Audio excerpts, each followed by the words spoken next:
Hey guys, welcome back to Resistance Chicks. We're your hosts, Leah and Michelle.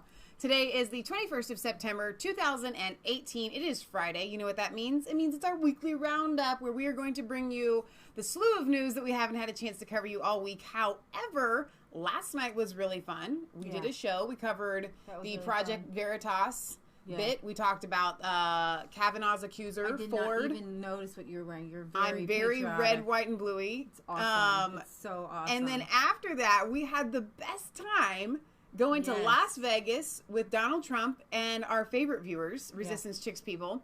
So, if you guys missed out on those shows, check them out. Speaking of Resistance Chick viewers, Michelle hasn't seen this. One of our viewers was watching last night. Okay. And made this cool little meme. Who did that? Real Donald Trump rally in Las Vegas via Resistance Chicks. Does anyone see this?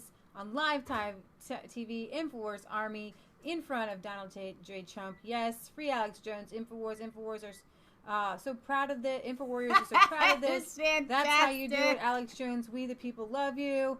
Ha ha. Yes, that's how you do it. Resistance Chicks waving the American flag. So that is fantastic. Well done. What is her Twitter handle? This is Michelle Umek. 11784. Well, thank you, Michelle Umek, 11784. You guys can follow her on Twitter if she's going to be putting out more cool stuff like that. You can't get any more genius, I think. Yeah, we have three main really fun kind of things we want to go over tonight. Nigel Farage had a really cool conference last night. It was watched, I think, live. There was 40,000 people watching Facebook at any given moment. It's a small little room, but like thousands of people watching him. And he was talking about the tech tyranny. And that's why they're so afraid of him, because it doesn't matter. He could be in a small room with 30 people, and so many people are going to end up seeing that. It's great. So when we're talking about tech tyranny, I wanted to take you guys to Infowars.com. They have, and I didn't put this in the title, PayPal has decided not to take payments for Alex Jones and his store through PayPal. Now, good news is that they've also done this for like other people who speak out against Islam, and they've sued with great success. Mm-hmm. But it'll take time and it takes money. If you guys like Infowars, if you get good information from Infowars, we do suggest that you buy their product. Can I explain something? Oh, I'm sorry. I totally cut you off. It's okay. Go ahead. Okay. For those of you that say, it's their company, they can do with it whatever they want. What if you wanted to buy something on Amazon.com and all of a sudden they came to you and said, you cannot shop from Amazon.com because we don't agree with your political views? Right, exactly. That is exactly what it is when PayPal says, we're going to take Alex Jones off. It's what Twitter is saying. It is what Facebook is saying. It is what YouTube is saying. It is not any different. We have a good and we have a service, and you are not allowed to use it because of your political views. Right. And so I brought up his site because what I wanted people to see was, why is InfoWars banned? If you don't go to InfoWars, which I think probably most of you do, right? The news at InfoWars is all the stuff against the deep state. This is not a hate speech. This is not, we're allowed to talk about conspiracies, whether 9/11 was an inside job, whether Sandy Hook, was, whether it was a setup or whether it wasn't. We can war game these things. And Alex Jones has come out and said it did happen. He's sorry if he hurt the parents, and like no forgiveness or whatsoever, no moving on from that. It's like he might as well have raped all the children. But why is it again? And once again, I want to reiterate this because I think I said it last night. But we've got Trump saying that he wants to declassify, or he has declassified documents, and then you've got the left coming and saying we want everybody within these agencies to rebel, to not actually declassify the documents. And Lee and I are going, oh my gosh. How is it that these people can come out so boldly and say, I know, this is exactly what they're saying. What is in those documents is going to expose our fraud. It's going to expose things that's going to send us to jail. And so we don't want you to declassify those documents. That is exactly what they are saying without actually saying it. And that is the same thing that we are having with this issue. The reason why they censor is because they have something to hide. Right. So James Woods was locked out of his Twitter for a satirical comment which said, we're making women's vote worth more by staying at home. It was a joke. And he's saying, I'm hoping that this is not more liberal insanity because men are being so emasculated. That's crazy. But this is what you're going to find on InfoWars. Free Alex Jones campaign goes viral at Trump rally. New face. I love it. New Facebook device will reportedly use camera to track users at home. And then right now they're discussing the PayPal ban on InfoWars. They have 10 days before they will take it out. But PayPal is actually now funded by George Soros. I think George Soros bought it. No way. They are. This is 1984. All the giants are buying up every possible outlet. Yeah. They are desperate. You guys don't understand. When Trump last night, his biggest theme, what he kept saying and reiterating was vote, vote, vote, vote, vote. Yes, do that. Yes, do that. That being said, you need to understand and be prepared for the fact that they use fraudulent means, and they could win just by stealing it. So, did you guys hear about the solar observatory that was closed, and everybody was wondering if it had something to do with outer space? It had something to do with child porn case. There were women today who spoke out in support of Brett Kavanaugh. Trump walks back order to declassify Russia probe documents. Trump gives DOJ a chance to review the docs to keep legitimate operations uncompromised. We know that our congressmen have looked at those and said nothing would compromise anything. But he has to, put his faith. He has to do what he has to do. I don't think it's right. And so this is what you're seeing. Western nations concerned over joint Russia-Chinese war games. Donald Trump on Brett Kavanaugh, the accuser.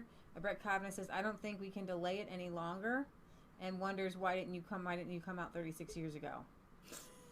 I'm going to give you a little update on her newest demands, which last night she had some demands and she countered the demands. We're going to see she's got demands. She had until 10 a.m. this morning, and then she had to the end of the day today. I don't know when the end of the day is. I'm going to keep checking my Twitter, see if we get any news on that while we are going live. Student editor who tweeted that women don't have penises is fired from University Journal in a transgender battle. Wow. And this is the big one, which we're going to discuss right now. Google employees corrupted their own search engine to propagandize millions, is the InfoWars title. And I also wanted to show you why I'm showing you InfoWars. They have Prison Planet and News Wars. This is new, Making America Great Again, newswars.com. You can, on Twitter, you can find News Wars on Twitter. You can find the War Room on Twitter. Fantastic. And Michelle, if you want to go ahead and play that Tucker Carlson bit, which we're still having issues with the sound because the dog ate the speaker cord, and I haven't had time to fix it. Not that I can't. Not that I won't. Oh wait, hang on. That might be. That's wrong one. Let me switch this over. So on Twitter, what we see trending right now is the 25th Amendment. We're going to cover this, and Rosenstein and McCabe. So when we're done with when we go over the Google tech giant, we're going to delve into this whole Rod Rosenstein coup against Trump deal that was dropped in the New York Times just hours ago. Wow. All right, you were ready for breaking news, baby. Employees plotting to use the company's search engine, the very core of its business, which has a monopoly on search in this country, to undermine the administration's immigration policy without telling you, secretively and dishonestly. That exclusive is next. The news has been overwhelming tonight. A very special break for the madness. Our two-time all-time champions face off in the ultimate final exam. They are, as you know, Shannon Bream and Katie Pavlich. Coming up.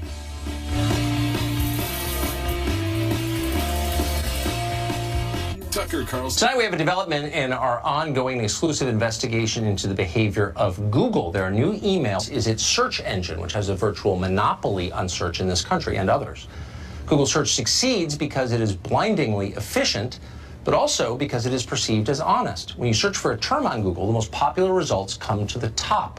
The process is straightforward and democratic. That's what most people think. That's how it's perceived. And that's why the world trusts Google.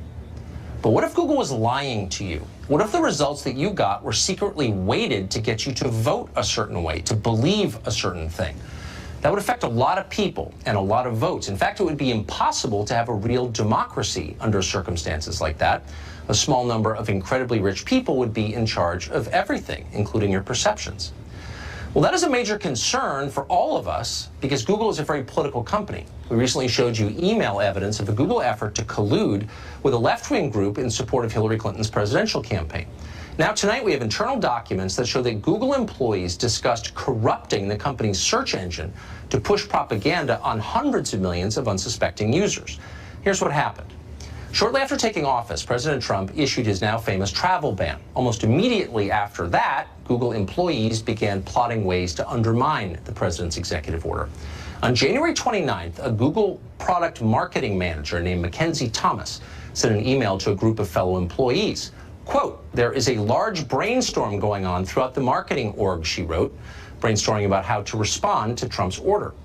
Among Thomas's ideas was, quote, to actively counter algorithmically biased results for search terms such as Islam, Iran, Mexico, Latino, and so forth. In other words, Google employees wanted to alter the search results to make them more positive in certain cases for political reasons. Thomas also suggested promoting links for making donations to organizations fighting the travel ban. This, of course, would be completely dishonest and unethical behavior, but Thomas's colleagues at Google seemed to approve of it strongly. Product manager Rami Bana, for example, replied this way, quote, "We're absolutely in, Mackenzie, anything you need. We'll put together a list of orgs with Merrill and HL team."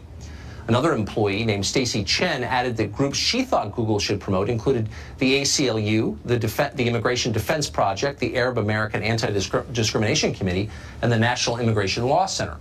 All of those groups were at the time agitating against the president's immigration ban.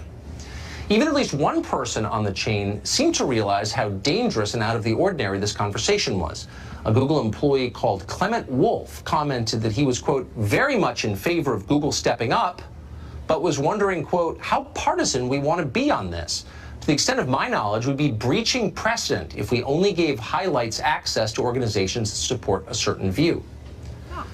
We contacted Google about these remarkable emails, and the reply to us is here in full, quote, "These emails were just a brainstorm of ideas, none of which were ever implemented. Google has never manipulated its search results or modified any of its products to promote a particular political ideology, not in the current campaign season, not during the 2016 election, and not in the aftermath of President Trump's executive order on immigration. Our processes and policies would not have allowed for any manipulation of search results to promote political ideologies." Really? End quote. Liar. Left unanswered by Google was why anyone would believe that statement for a second. Nor did Google say anything about the employees on that email chain. Presumably, they still work at Google, which is remarkable.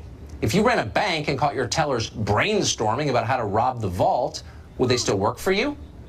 Remember that Google fired an engineer called James Damore last summer almost instantly. The CEO flew back from family vacation to fire him. Why?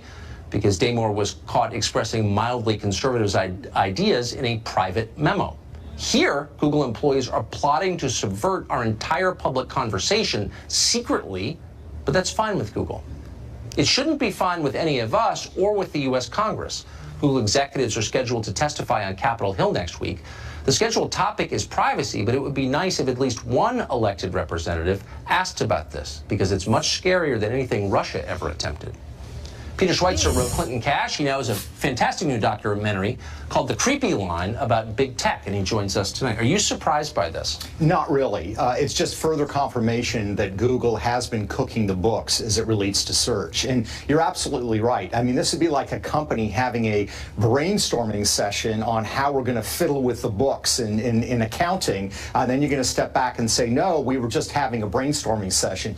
It speaks to the culture of the company, and the culture of the company is they are prepared to put their thumb on the scale and shift the debate in favor of the direction that they want to go. But this is so corrupt that it's, yes. I was stunned by it, and I was worried that these emails were not authentic because it's such a big, so search is the core of Google's business. It's many different things, Google, but basically it's a search engine. It was built on the back of one. Yeah. And the promise has always been that they're not lying to you. Right.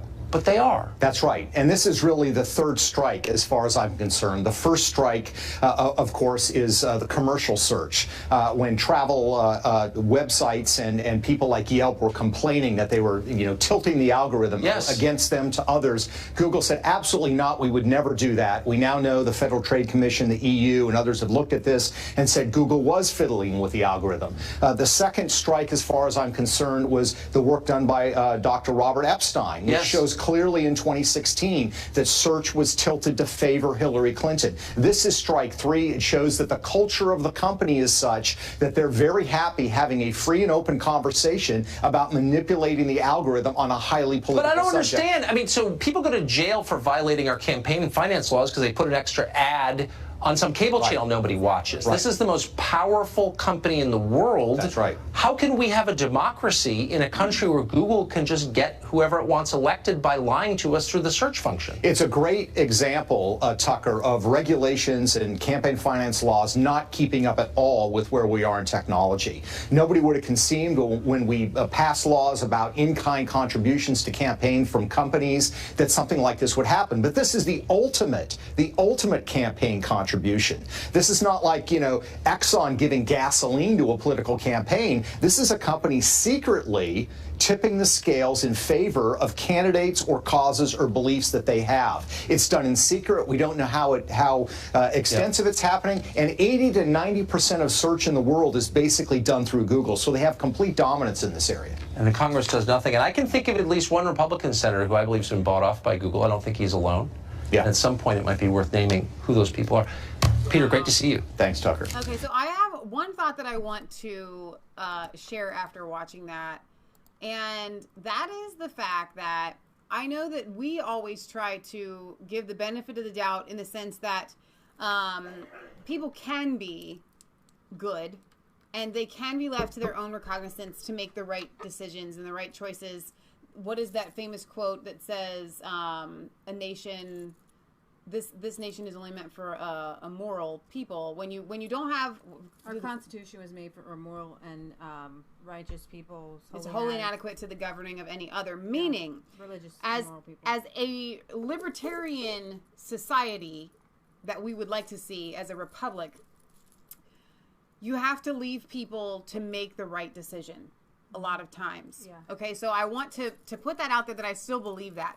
That being said, when you have ultimate power at your fingertips, you can't tell me that you do not use it for your own means and secretly love being able to do it behind closed doors and tell the rich guy, whether it's George Soros or whoever it is, watch me do this. Watch me sway an entire not just nation, but the entire world through our search algorithms. That power is insatiable. You can't stop it. And unless Google came out as a full-fledged, Bible-believing, gospel-preaching, Christian company, I will never, ever believe that they do not use this power for their own evil means. And even then, I still might not. So I guess we didn't cover this one tweet. I don't know how I missed it.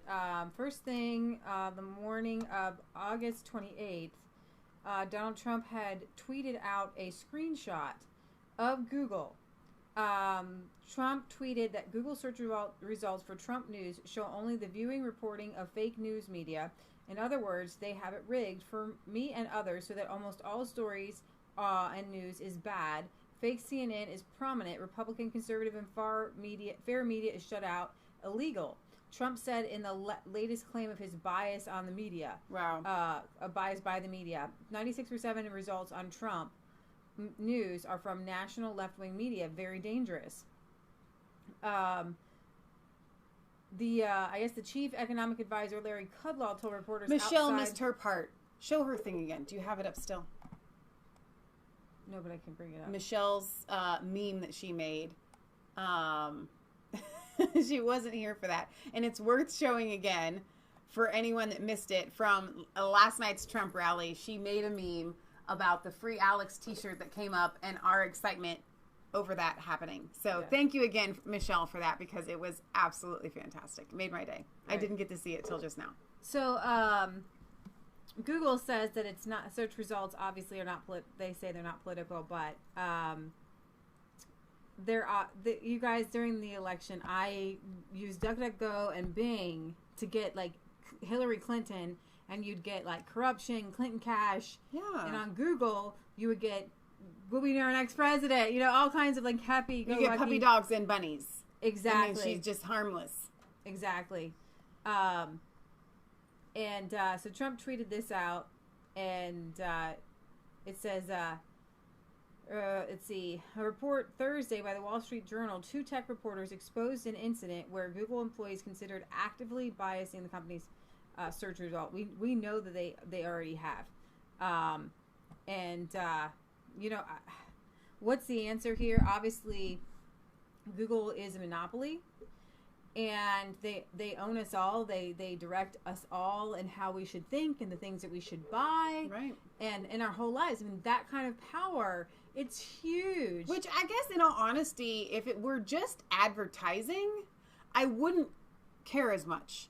Okay, because a lot of times you can Google something and it'll tell you that the top 2 results are ads. They're paid to be up there. Okay, fine. At least you're being honest about that. And then, they make their money via ads to try to get you to buy things. We all understand that. That's not a problem. It doesn't really bother me. It's when they are underhandedly swaying the results, like Trump just tweeted out.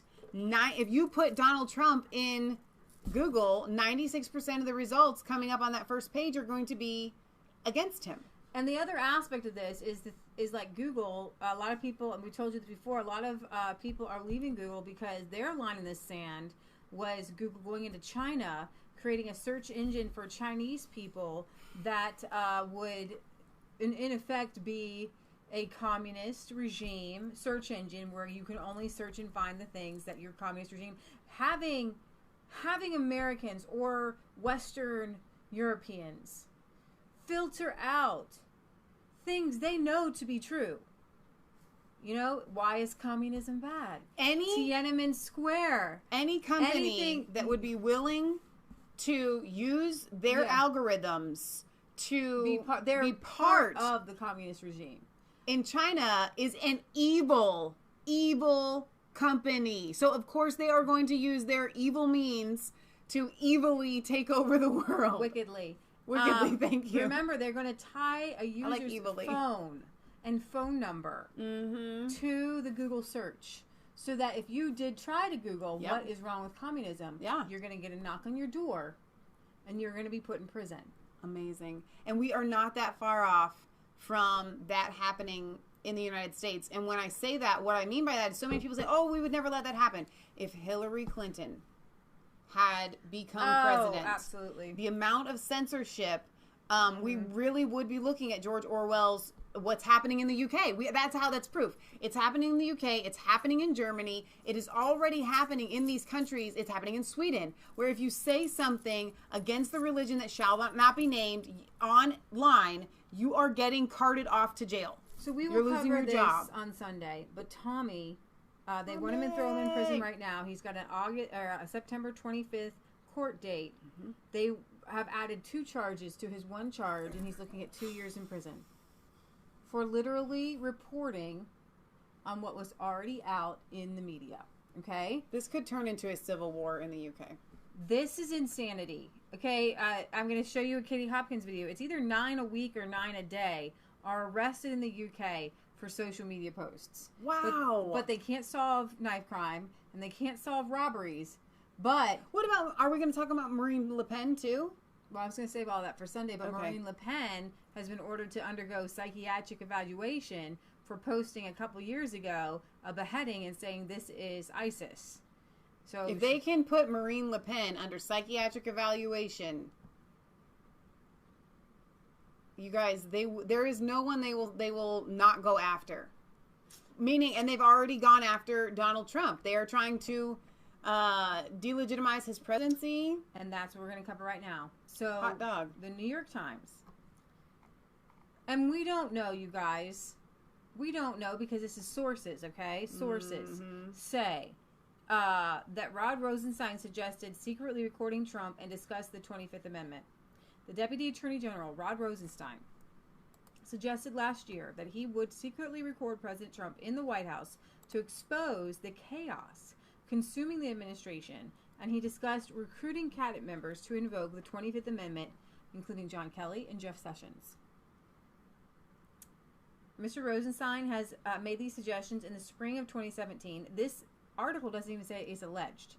It literally just says he did. Wow. When Mr. Trump's firing of James Comey as FBI director plunged the White House into turmoil. Now remember, it was Rosenstein and Jeff Sessions that recommended the firing of Comey. So he literally did this to cause everything to go berserko and get Donald Trump to be investigated. Why isn't he being investigated? I don't understand. Over the ensuing days, the president supposedly divulged classified intelligence to Russians in the Oval Office, never been proven, by the way.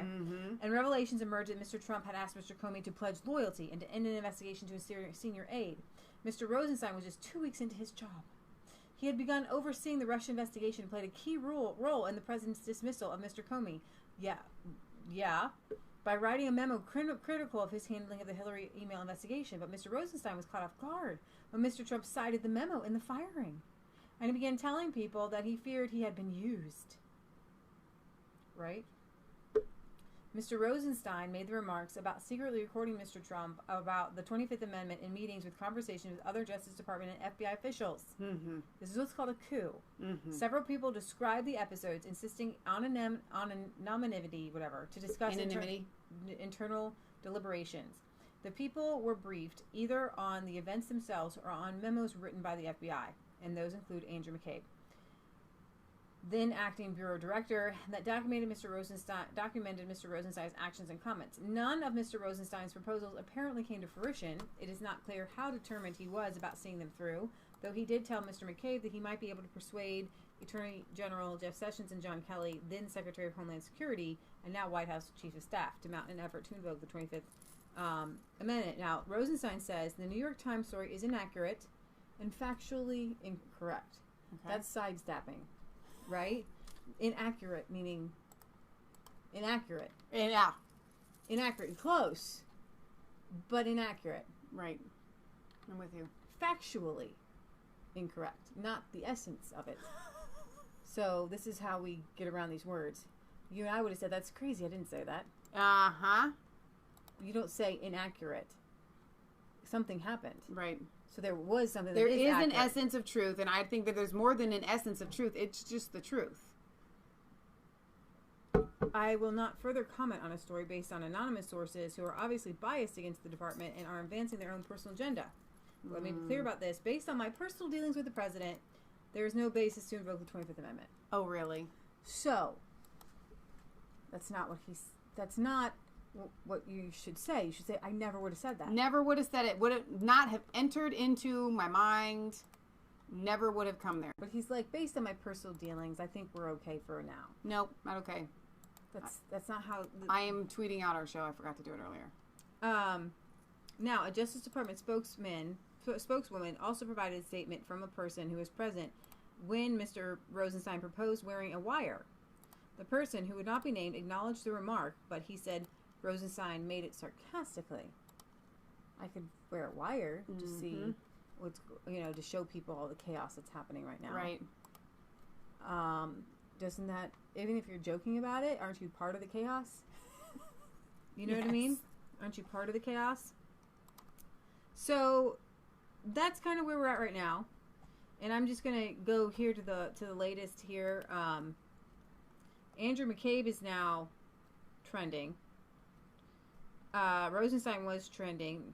Memos by former FBI official McCabe say Rosenstein considered secretly recording Trump. So these are the memos that we want declassified. Mm-hmm.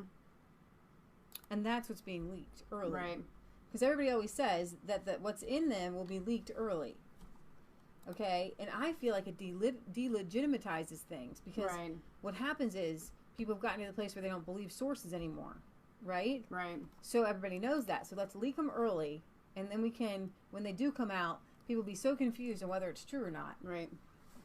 That it won't matter. McCabe does not deny the New York Times report of his memos. 4 career Justice Department officials were in the room when Rosenstein made the remark, including Scott Schools, who would later sign off on McCabe's firing. FBI attorney Lacey Page was also there. 2 people say Rod Rosenstein's remark were sarcastic. Oh, whatever. You can't just always pull the sarcasm card. So now it is Deputy A.G. Rosenstein joked about wearing a wire to secretly record Trump and does not believe Trump should be removed from office through the 25th Amendment, according to sources familiar with this conversation. Andrew McCabe, let's see. So we honestly don't know what's happened.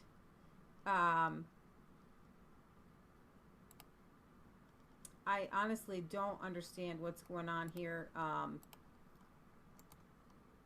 This story reads like Andy McCabe trying to burn down the house he once lived in. Looks to me like McCabe is trying to get revenge on those he used to work with after they challenged his honesty and fired him. So, but he did lie. Liar. He lied. He leaked information and he lied about it. So he is a liar. So of now course. he wants revenge for people firing him for being a liar. You can't do that, by the way. So I don't know any more latest. Let me see. Sometimes when you click on latest, That guy's just so creepy looking. He is so creepy. I don't even. I just wanted to. These are breaking stories. So this is 27 seconds ago from the Gateway Pundit, or somebody very recently. The New York Times reported Rod Rosenstein last year spoke with DOJ and FBI officials about wearing a wire and secretly recording President Trump to be able to build a case that Trump is unfit for office. The New York Times report on Rosenstein plot to oust Trump from the office cited the acting FBI director McCabe's memos as a source. Shortly after the New York Times released the report, McCabe made a statement through his lawyer. He did not deny the New York Times report. McCabe drafted memos to memorialize significant discussions he had with some high-level officials and preserve them so he would have an accurate, contemporaneous record of those discussions. When he was interviewed by the special counsel more than a year ago, he gave all of his memos, classified and unclassified, to the special counsel's office. A set of those memos remained at the FBI at the time of his departure in late January 2018. He has no knowledge of how any mention of the media obtained those memos. So what he's basically saying is, I did say that. Mm-hmm. It's in the memos. I don't know how the media got them. But we don't know. He obviously, we don't trust a word he says because he leaked to the media and said, I didn't do it. Right. Rosenstein denied it. So we really, honestly don't know what's going on here, guys. So Adeline says that Trump is live right now. I don't know what about or what for. So you guys can check that out later because you want to stay here. Right. So we have this Rosenstein, I believe it is a plot. It is a plot to destroy him. It's a coup. It's been a coup all along. It's been a coup all along. It's been a coup all along. The last time this happened in a big way was when Lincoln was elected. Mm-hmm. They really tried to pull this exact same stunt. They had a guy from out of nowhere that was about to change the entire course of our country. Do you think for 1 second that those people did not recognize, whether it was deep inside their demonic spirits are shaking, I don't know, okay? They knew that things were going to change. Justice was going to be served in our country. And that's why they did not want Abraham Lincoln as president. Mm-hmm. If Abraham Lincoln had not been president, I don't know for how many more years we would have had slavery. It would have indelibly altered the course of our country forever. Yeah, that's absolutely true. So these people on the left need to recognize they have come into one of those moments where our country is being shifted back on the right path.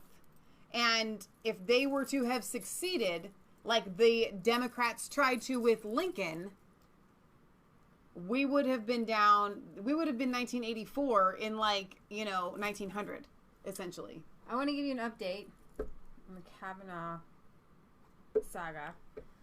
Dun, dun, dun. This chick here is a Democrat operative and a former Clinton White House official.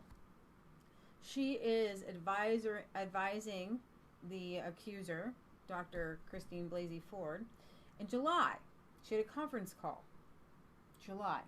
When Feinstein got this letter that laid out a strategy to defeat the nomination of Judge Brett Kavanaugh. Wow. Democrats knew they had nothing on squeaky clean Judge Kavanaugh, so they devised a plot to take him down in July. But Ricky Seidman spoke about her plot to destroy Kavanaugh on the July call. Over the coming days and weeks, there will be a strategy that will emerge, and I think it's possible that that strategy might ultimately defeat the nominee. This was the same time that Ford sent her letter to Feinstein. Feinstein has not released that letter, so obviously they've been planning on this for a long time. And here's the thing. If he's not confirmed by the end of this month, he will not be sitting on the bench for the first session. Right. And that is what they're trying to push for. It doesn't matter whether this girl was hurt or not. Exactly. Go ahead. The scary part is how many Republicans are willing to stand up for this.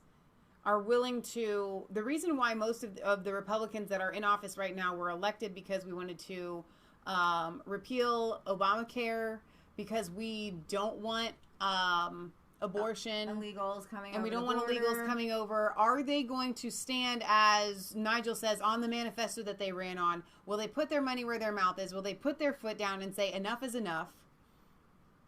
You know, and will any Democrats that are the real deal in there do the same thing? So this was put together by, I don't know, one of those organizations, MoveOn.org, Media Matters or something, where they got a bunch of celebrities to read this letter telling that Christina Ford, we believe you. No. Dear Professor Ford. Dear Professor Ford. Dear Professor Ford.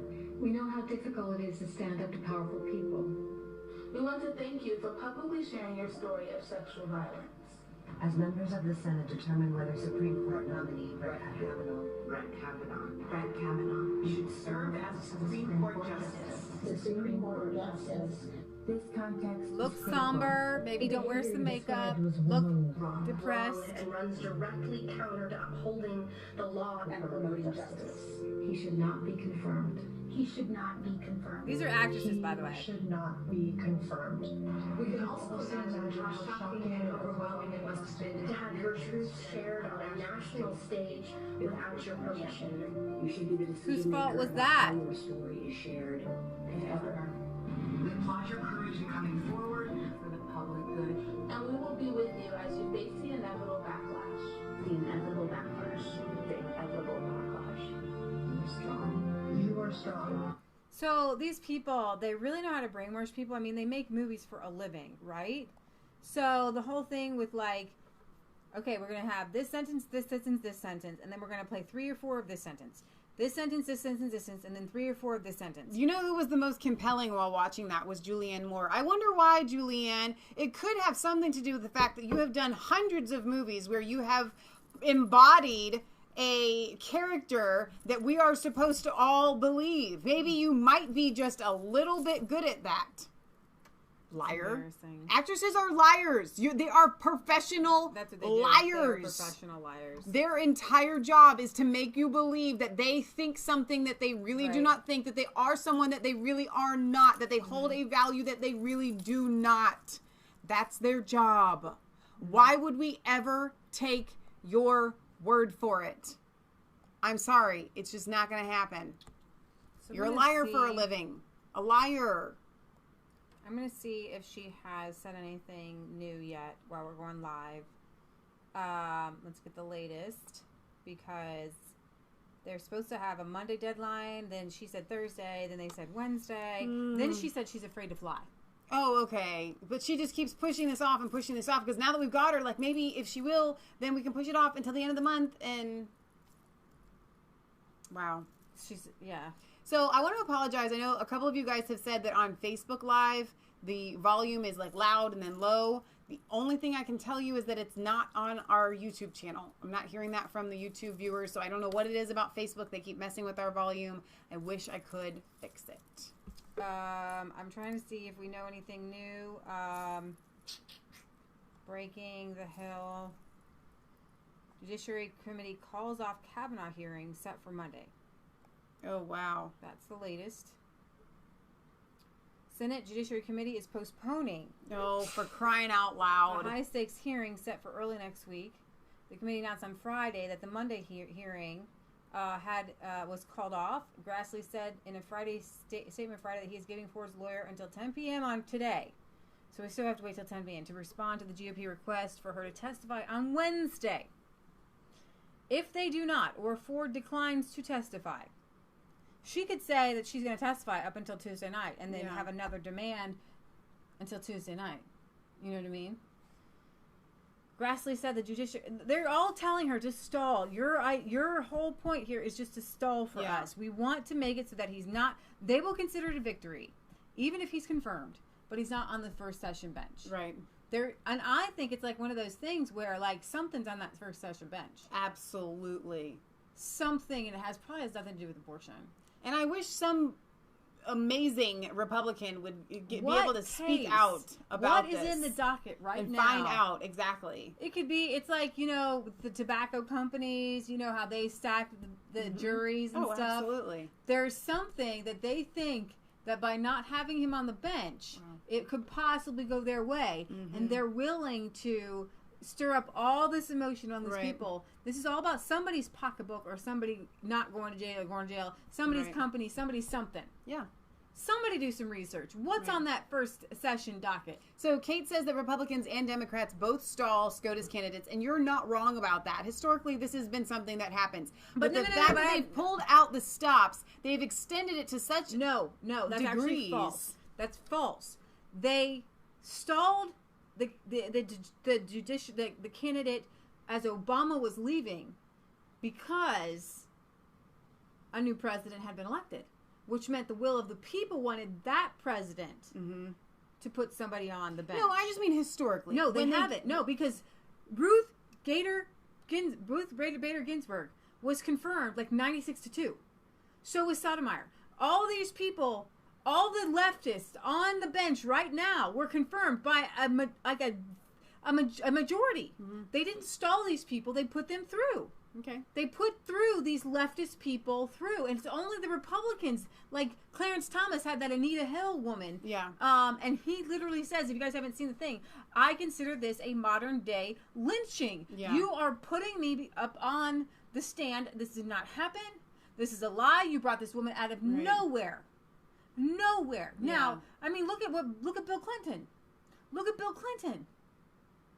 He actually did something. Lots of somethings. Yes. And he was impeached for lying. And he was investigated for doing, and he lied. He lied to the American people. I did not have sex with that woman. Okay? He was having sexual relations in the White House while a married man with an intern with a cigar. I mean, like, the cigar should put you over. Like, okay, this guy, 25th Amendment, cray cray. Right? Cray cray, 25th Amendment. Kick him out. Yeah. And then Hillary Clinton going on this Kavanaugh case. You guys, do you understand? A lie will get you halfway around the world before truth gets you. She is so good she has cognitive dissonance. She does not care. She's a psychopath. Yeah. She knows what she does is wrong. She knows that these women were sexually assaulted by her husband. Absolutely. And she literally says, we have to take every woman's assault seriously. I believe and I stand with her. 15 and 17. Didn't actually rape her. 15, 17. Everybody's drinking. Everybody's doing crazy things. Doesn't know the time. Doesn't know the place. Doesn't know how she got there. Doesn't know how she left. But I believe her. You people are insane. Like, literally insane. You got Juanita Broadwick, who went with, it was all disheveled with a bloody lip, who told her friends, Paula Jones. That just happened. Paula Jones. It just happened to me. They just pulled down his pants. That's what he did. He just pulled down his pants. And then you got people saying, well, it was a proposition, but he didn't, you weren't forced to do anything. I mean, he didn't, like, physically make you do anything. It wasn't that bad. Right. It's, like, absolutely insane. Kathleen Wiley, all these people came out to say, he raped them, he forced them, and Hillary Clinton, we showed you the clip where all the equipment fell down when she's lying out her teeth. So no, this isn't. I mean, we showed you the clip. You guys were with us. I think it was last week, where Ruth Bader Ginsburg said, "Yeah, what happened with me was right, and what's happening right now, it was ridiculous. It's wrong." And then she took about a 5-minute nap, and then she came back and said, that the senators confirmed her like 96 to 2 or 3 or 4. Kate came back and said the Democrats do everything in extreme to try to control the political environment for their benefit. No doubt. No doubt. No doubt. No doubt. So we honestly still don't know what's happening. We can't wait till. So I think to round off that thought is we o'clock. should see what is on the docket for this first session to find out why they are stonewalling so hard, why they're willing to put an entire man's livelihood and career and throw it under the bus. We fear that rather than learning from the past, Senate Republicans and Trump administration are repeating this committee's previous mistakes and making new ones. Up to this point, the committee's majority treatment of Dr. Ford has unquestionably been worse than the disgraceful treatment that Anita Hill received 27 years ago, say Judiciary Democrats. But pretty much everybody thinks for sure that he didn't do it and that she was just brought forward. So how can you...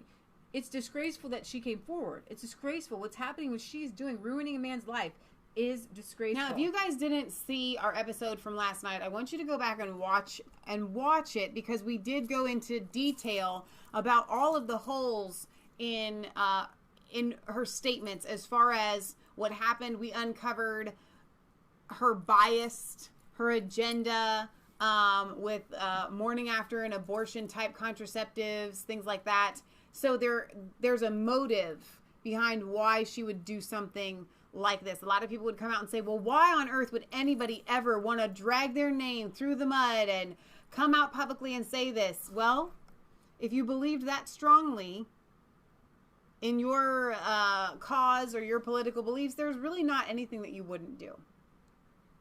Donald Trump Jr. mocked a Democrat Senator Tom Carper from Delaware on Friday over a decades-long admission of domestic violence after the senator criticized a member of the White House staff. In a tweet, the president's son brought up Carper's 1998 admission that he once slapped his wife, leaving her with some discoloration of her left eye.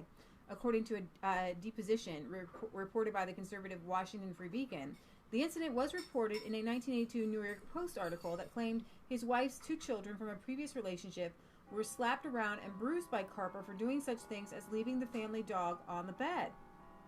Carper said late last year that he had never lied about the incident in his 1982 bid for the House, but he did admit to slapping his wife. So Donald Trump Jr. says, you admitted to hitting your wife so hard you gave her a black eye. Maybe you shouldn't be so worried about someone mistakenly putting MAGA in a tweet. Seems like you have other issues to work out. Carper has repeatedly apologized for the incident. Oh my gosh. I was in the wrong. I regretted it, and I still do. Well, I was just on Facebook looking at one of Leah's comments earlier. She said that China is our biggest threat to America. Mm-hmm. And Feinstein had a Chinese spy. Now, and her husband has made a lot of money off of it somehow, China, a relationship with China. And so I think Feinstein had this. She might have even bought the letter, had the girl write it up. Now the girl's stuck. She's like, I don't want to be involved in this, but she's stuck. And Feinstein's like, I only use it if I really, really have to. Right. And this is to protect Feinstein from being prosecuted for her crimes. Yeah, that's true. So hashtag, and I've been seeing this all over Twitter today, hashtag why I didn't report takes off on Twitter. Why I didn't report hashtag has surged to the top of Twitter's trending list following comments made by President Trump earlier Friday that cast doubts on sexual assault. And so people are saying, hey, this is why I didn't report. Hey, this is why I didn't report. Here's the thing. Violence and abuse and coming out with them later on is a double-edged sword.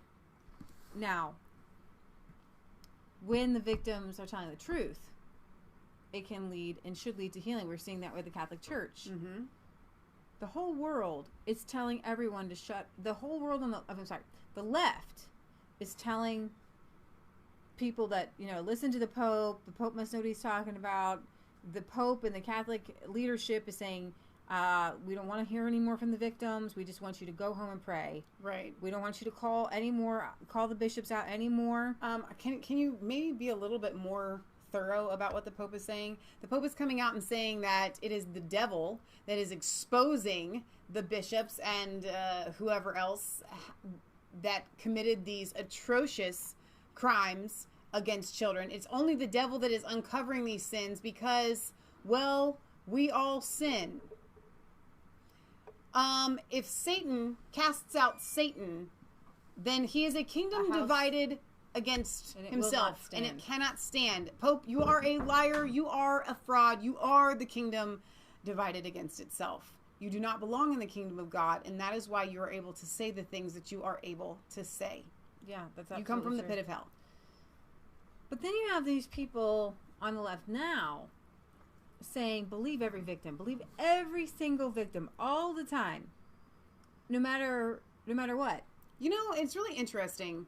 I've had a lot of conversations with guys, and as a female, sometimes I get a little bit riled up at the lack of sympathy that men have, some, against women that speak out against something that has happened to them. And the reason being is because they see men that are falsely accused all the time. Mm-hmm. And so they have grown cold to anyone speaking out in this manner. And so women, if you want to be taken seriously and you want the empathy and the righteous indignation that should rise up within men to exist in our society, you have to stop supporting the women that do this, and they are lying and they cry foul because they muddy the waters and they ruin it for everyone.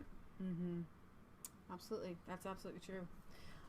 Okay, so Michelle, tell them about what's happening with our subscribers, that we should probably be, despite the censorship, we should be well on our way to at least 15,000. All right, and I know I don't want to be like Alex Jones here and keep reiterating the same things over and over again, but it really is worth mentioning. I want to give you a brief history lesson of Resistance Chicks. When we started in January of 2017, immediately our videos were rising to the 60, 70, 80,000 views within days. The different things that we were covering, the Trump election, Bill Clinton checking out Ivanka. Then we made it, and we were gaining like 100 subscribers a day. Boom, boom, boom, gaining.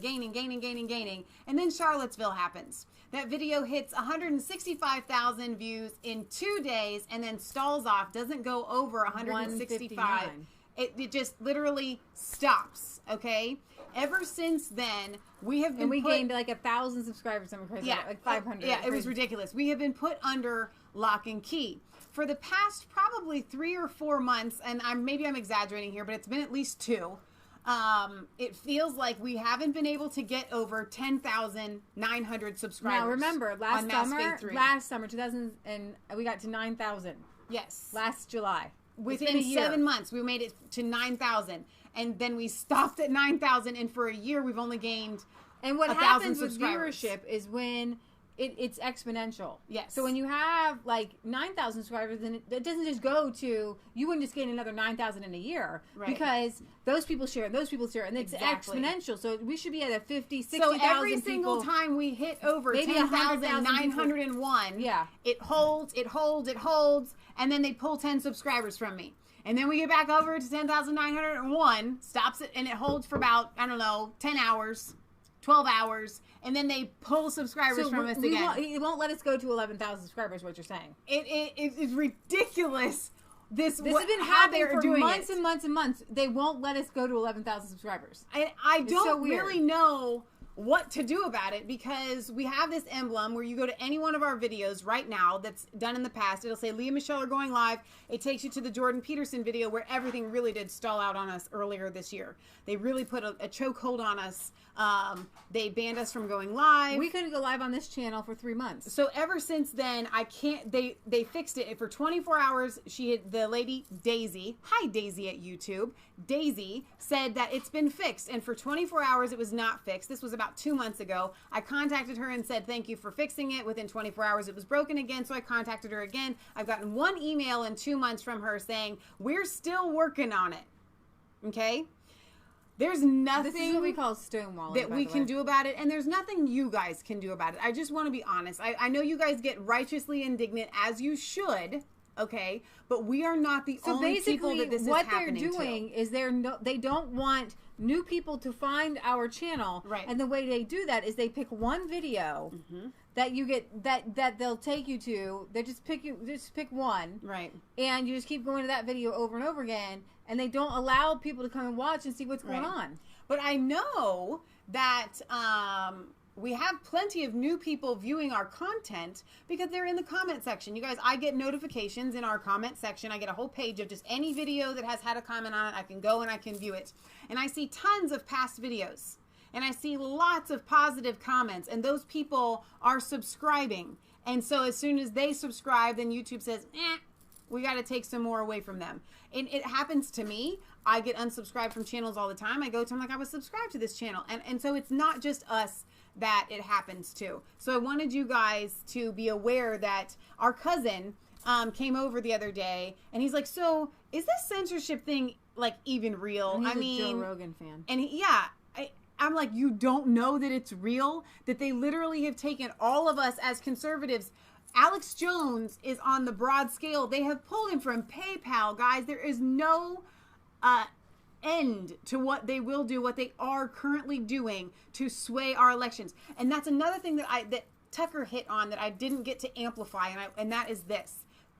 What they are doing, what Google and YouTube, and I don't care if I'm on YouTube right now proclaiming this to the hills, what they are doing. We appreciate the platform.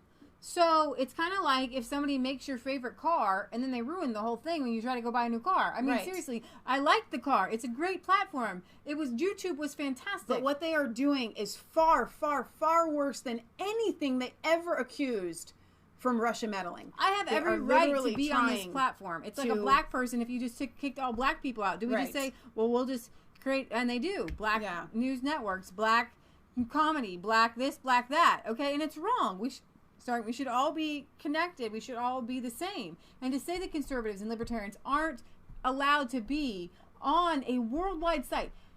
You guys, YouTube is not just a private company. I mean, like, people for the past 15 years, everybody says, oh, I'm just gonna YouTube that. Yeah. Like, it's a household. I think that if things become household names, then they are in the public domain. Mm-hmm. Okay? So you can't just not sell Coke to conservatives, can you? Right. You know what I mean? Okay, so when you say just Google that or just YouTube that, that's public domain. Absolutely. And that's like saying I'm going to call somebody. When your company has turned into a verb, your public domain. Exactly. I'm going to call somebody. Where did that come from? That came from the telephone company. Right. But then can the telephone company say conservatives can't use our phone? Right. They're a private company. Well, the government stepped in to regulate. The government regulates electricity companies. Because the electricity company could have a political bias and say, I'm going to shut down Alex Jones Electricity. Yeah. And the government has to say, no, we're not. And but so they're just... No. If they can pull Alex Jones from PayPal, they are literally a hair's breadth away from being able to shut off all electricity to his studio. Right. But see, that's the thing. Only the FBI and the government can go in and shut down like a terror network. You know what I mean? You have to have a government bug. Who's to stop the electric company from coming out and saying, we don't like the fact that our electricity allows you to put your political view forth, and then they shut it down? Who is to stop them from doing that? What if electric companies wanted to say, I'm not going to supply electricity to people who watch porn? Exactly. What would the ACLU say? Yeah. Patriot Gallery. Just to straighten this out. Straighten it out. It's like Google started itself, I guess. It seems. No, they didn't. No, wait. Let me explain myself. Okay? It is not a private company. The government started it. A private company doesn't have stock. Once you have stocks, you're publicly traded. You are publicly traded. General Motors is publicly traded. Ford is publicly traded. Right. GE. Exactly. Macy's. I mean, you could go on and on and on. Recently became publicly traded. Once you are publicly traded, just like General Motors cannot decide who's going to sell their cars to. Right. Ford can't decide who they're going to sell their cars to. Right. You know, Procter & Gamble can't decide who's going to buy their products. AT&T can't decide who's going to buy their cell phones or use their services. They don't say, are you black, white, conservative when you ask to switch to DirecTV or cable TV. Right. You know, so they can't really do this, honestly. That's such a great point, Mom, because once you become a publicly traded company, you actually have legal fiscal responsibilities to your shareholders. Yeah. And the government regulates publicly owned companies. Yes. And Facebook, by becoming a publicly owned company, said, okay, government, regulate me. Right. They don't get to do whatever they want. Right. What they're doing is they're invading your privacy to listen to your conversation to see whether they want to buy or sell to you. Exactly. That's absolute discrimination. Right. Ford doesn't come to my home and see how I speak or talk or where I go with their cars. Yeah. What if I go to a KKK rally with their cars? What if Will they just turn the car off? Hang on, with the though. OnStar? Let's take this a step further. I think that Ryder Trucking should be held responsible for the Oklahoma City bombing. Absolutely. Because they rented a truck to Timothy McVeigh. Right. They are responsible. Ryder Truck Company is responsible because they rented their truck to the Oklahoma City bomber. Yeah. Those, Harbor Freight, all these places. All right, so your favorite Brit and mine, let's lighten the mood a bit and go to Nigel Farage, who says we need an internet bill of rights for social media users after tech giants were exposed. Remember, you guys, social media is now the new telephone.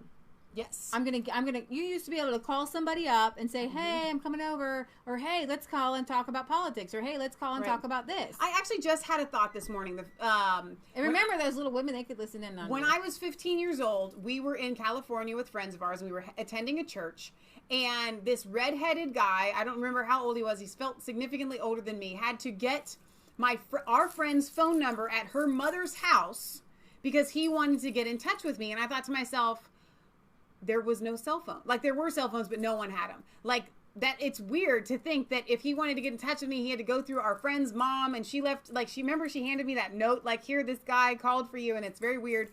And I was just thinking about that this morning. How phones used to be like community. You had to communicate with people and their friends and their family to get, you call over, like, your one friend's house, like, because you wanted to get a hold of your other friend and you thought that maybe they were hanging out, but you didn't want to hang out with that person, but you were just trying to find them. Like, you would call their friend's mom, like, I called Billy's mom, and I called Bobby's mom, and I called Ray's mom, and I can't find you anywhere. Where are you at? And then little Bobby's like, well, I was over at Sam's house. You know, I mean, like, you know what? That was like more community. Before cell phones, there was way more community because, like, get this, like, a lot less affairs.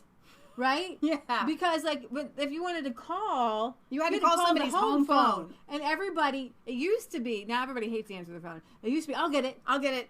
Who is it? Hello? You Hello? like, you would Hello? literally, and somebody has done a comedy skit on this, but seriously, 25 years ago, the phone rings, and you got 3 teenagers from the house jumping over furniture, knocking over couches, like fighting over who is going to answer that phone. Now the house phone rings, and everybody goes.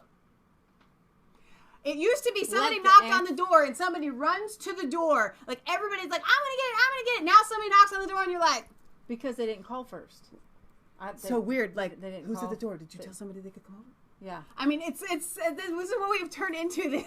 Well, people call from the driveway. But then we now have, with social media, if somebody is normally in real life not that engaging of a person, they'll send you a text message and it's got smiley faces and winks and all this, that, and the other, and exclamation points and happy faces, because somehow social media has allowed people to let out their inner, I'm a happy, nice person. But in real life, they literally are not. So what the point is... I'm like the opposite. Like, I just text this with the information. Right. Social media has completely transformed our entire lives, and life now takes place, in my opinion, unfortunately, but it's true, on social media. I mean, like, the whole birthday announcements. You can't take people off of Facebook, like Alex Jones off of Facebook. Like, you get invited to birthdays. I mean, like, seriously, it's absolutely insane. So, 60,000 people watched on Facebook on Thursday night in London that with Nigel Farage. And I want to see if I can get to, if they have it queued up. You have it. I have Nigel. Are we ready to go to him? Yes. Okay. Now, it's a 40-minute thing, so I'm hoping you can just, like, find the spot. I was kind of hoping that we would find Really? the spot. Yeah, I Did was somebody hoping- else find it? Maybe.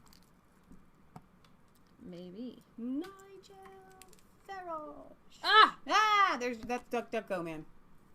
No, I clicked it myself. I mean, I can just start playing it while you're looking. Yeah, go ahead. It was very timely, as indeed is tonight's subject. Important topics which are for this people think social media. What it's done to the world of politics, much of which I think is really rather good, but the backlash that we're now seeing and what the implications of that are for free speech, democracy, and indeed our future in many, many ways. And of course, the Smith Lecture. And I know that Richard, of course, is a shrinking violet here in the audience. I shan't point him out. But he was done so much for so many causes of free speech, liberty, free markets. Yes, free markets, they still exist, honestly. Conservatism, again, an underground movement. Certainly in this country. So, Richard, I'm very pleased to be here to give a speech named after you, with all that you've done. So, thank you. It's very, very important that we have.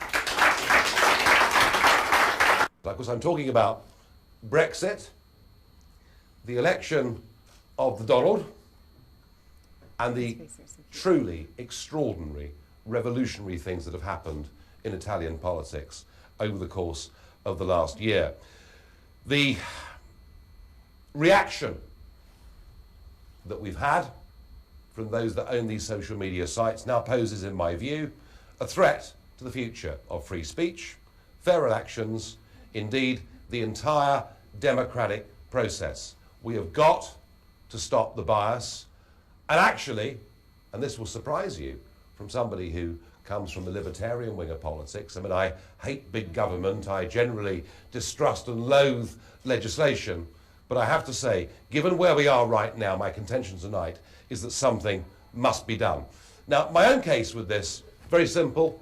I got elected as a UKIPper to the European Parliament way back in 1999, and I went to Brussels and I did my best over years to be, in the speeches I gave in the Parliament, generally as constructive and helpful and friendly as I possibly could be. Not so that anyone actually would have noticed.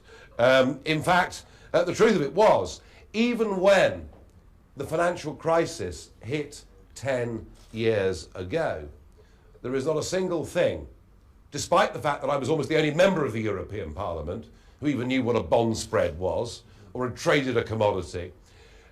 But the truth of it is, when that hit 10 years ago, there was nothing I said or did that would ever have even registered in mainstream media in this country. It was all too easy, too convenient to ignore what went on in the European Parliament, and least of all, what went on with this particular UKIP MEP. And then a remarkable thing happened. I started to talk about the divergence in bond spreads between Greece and Germany. I started to say that anybody with any basic understanding of how financial markets worked, of how risk worked, of how lending and borrowing worked, would understand that a major financial problem was coming down the road.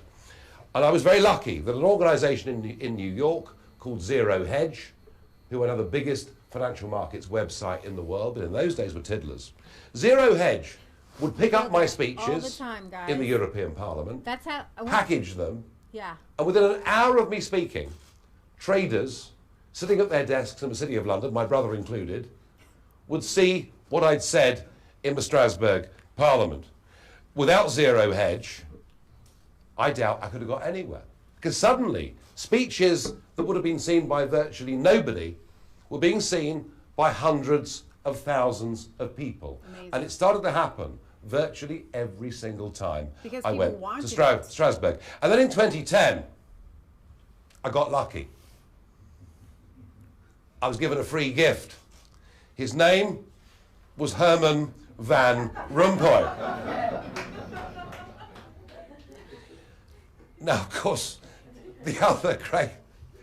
I think I've ruined his life, actually.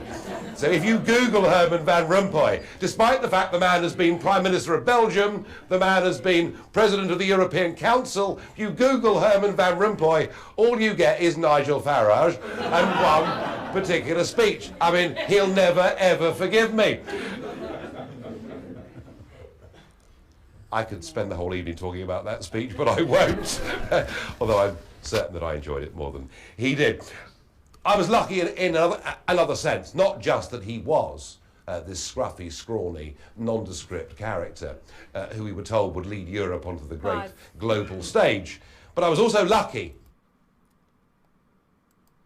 This is, I think, one of the things that made us kind of take off in the UK by covering this. We'd see a giant global political figure, the man that would be the political leader for 500 million people, the man that would represent all of us on the world stage, the man whose job was so important that, of course, you're paid more than President Obama. Well, I'm afraid what we got was you.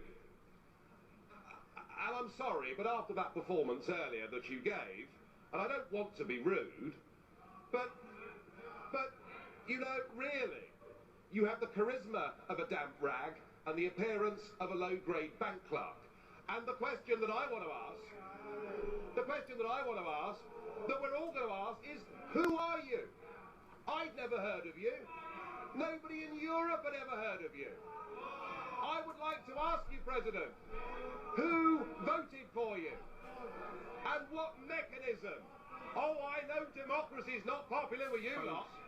And what mechanism do the peoples of Europe have to remove you? Is this European democracy?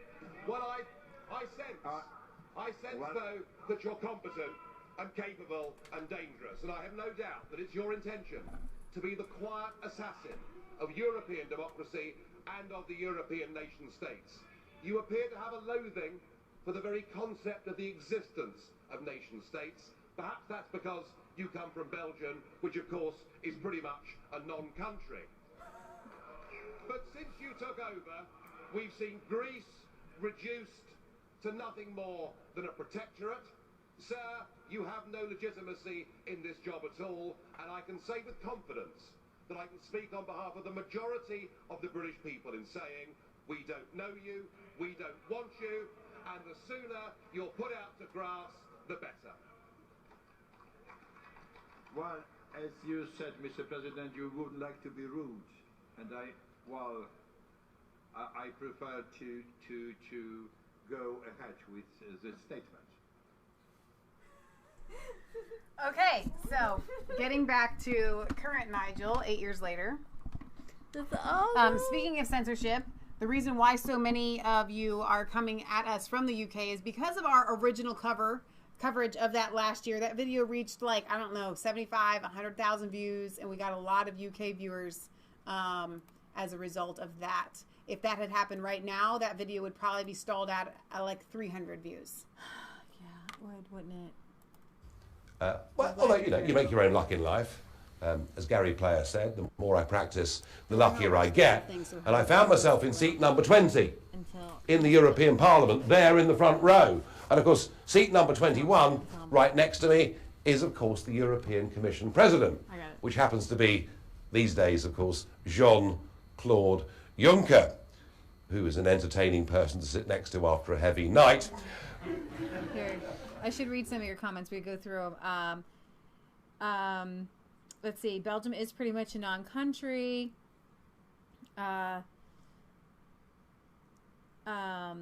Is it the censorship or forcing you to pay for viewers? Interesting. I wanted to read one where someone had said my sister would take the one phone line into the room and talk to her boyfriend in the closet.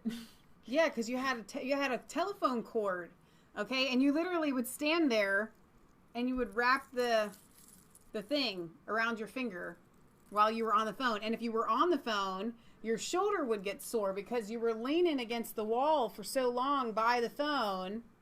And then you would stand, and then you would go and grab a chair, or you'd slide down the wall and sit on the floor. Like, I am kind of showing my age here, but I lived it. Sit on the floor. Yeah, I had a really cool like clear phone where you saw like the inner workings of it. Worth a Look says Nigel exposed a lot of the EU. Yes, he did. He does.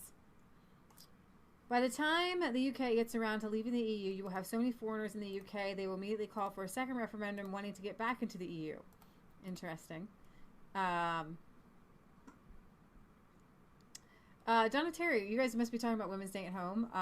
Women should not complain about having to work while trying to raise children. They asked for it. They wanted women's rights. They have them. True. Yeah. Nigel will be remembered as a real hero once we break from the EU and look back in years to come. And that's always what happens with truly great heroes.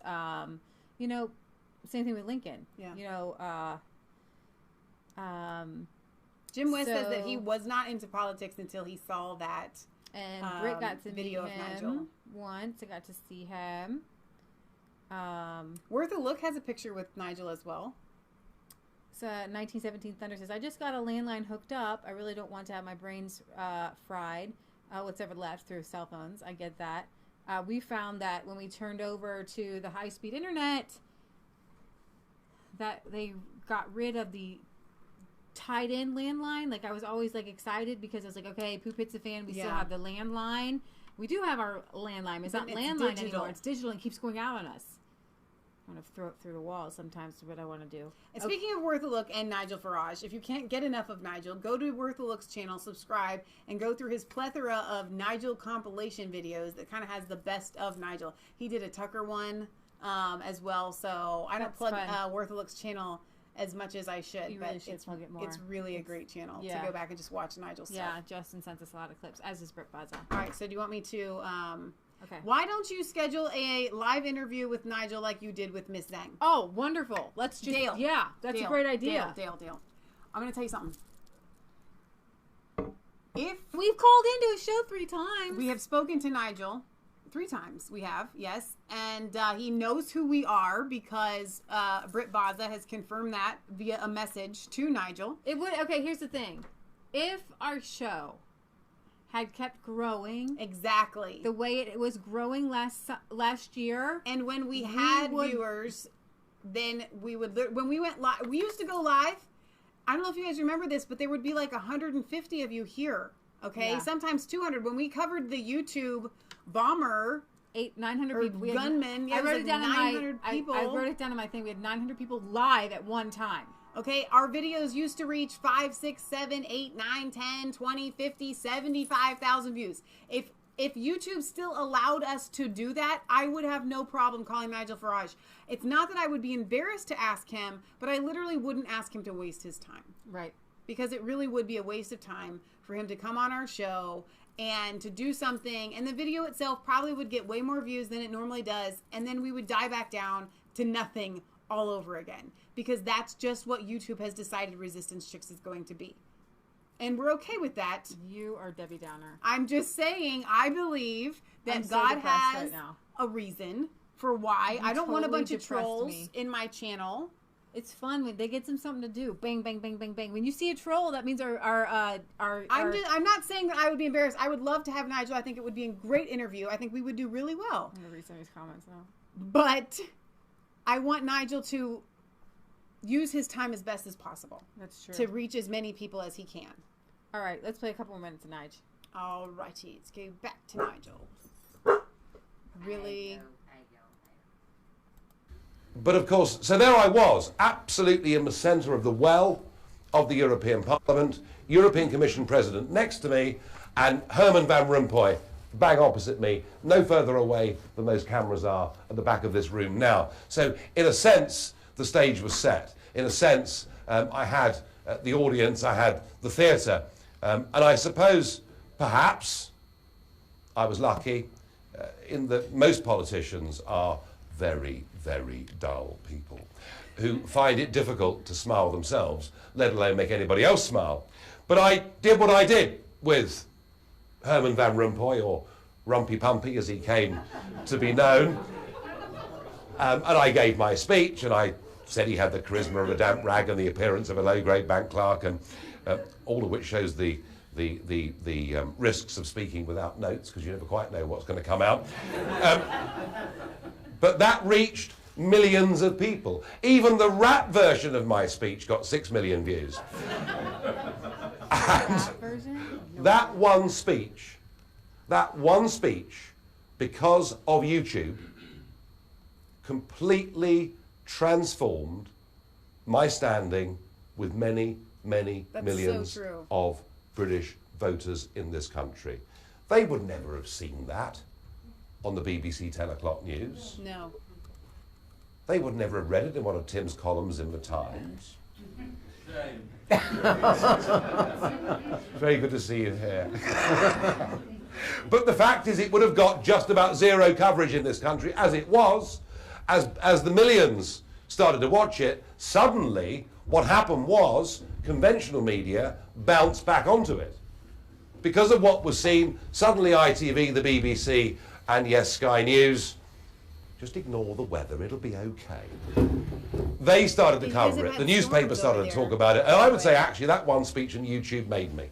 It made me, because it made me a nationally known political figure. It actually made me better known than most people sitting in the cabinet today. I mean, how many people could pick out Philip Hammond in a lineup in Stoke-on-Trent? But you know what? So social media, there's no fun things, because when he said that, like, I had an insatiable desire to go find it. So let's see. 2009 is also the first year of global. Let's see if we get. Leader for 500 Is this just music? Is it? And I'm sorry, but after that performance earlier that you gave, and I don't want to be rude, but you know, really, you have the charisma of a damp rag and the appearance. Maybe they play the whole thing first. I don't know. I've never seen this before. Yeah. Have you guys seen this? The question that I want to ask, that we're all going to ask, is who are you? I've never heard of you. Nobody in Europe had ever heard of you. I would like to ask you, President, who voted for you? And what mechanism? Oh, I know democracy is not popular with you lot. And what mechanism do the peoples of Europe have to remove you? Is this European democracy? Well, I sense though that you're competent and capable and dangerous, and I have no doubt that it's your intention to be the quiet. I can watch this every day, all day. So. Yeah, me too. And of the European nation states, you appear to have a loathing for the very concept of the existence. Lisa says I like it with music. It's better with music. Which of course is pretty much a non-country. But since you took over, he's like picking his nose there. I saw that. To nothing more than a protectorate. Sir, you have no legitimacy in this job at all, and I can say with confidence that I can speak on behalf of the majority of the British people in saying, I think we can go outside, I think. We don't want you. I think she wants to go outside. The sooner you're put out to grass, the better. Well, as you said, Mr. President, you would like to be rude. And President, European politics are inadmissible in the. So it looks like they just put it to music, which I think is awesome, and it probably is way cooler to listen to. The rap battles of Mr. Nigel Farage. So what he's talking about there, I think, is probably the best way to describe what's happening. Pre-censorship ideas went around because they were good, because people thought, I'm going to share this. I'm going to share this with my friends. I'm going to share this with my family. I want them to see this. And Hillary Clinton, this is all about, the whole world censorship is all about Hillary Clinton losing the election, because she was the globalist linchpin for war in Syria, Iran,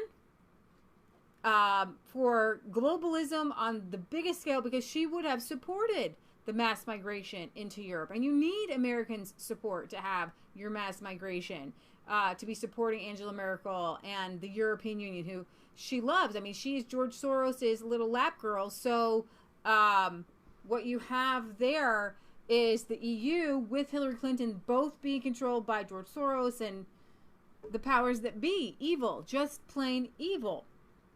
And so Hillary Clinton lost this election.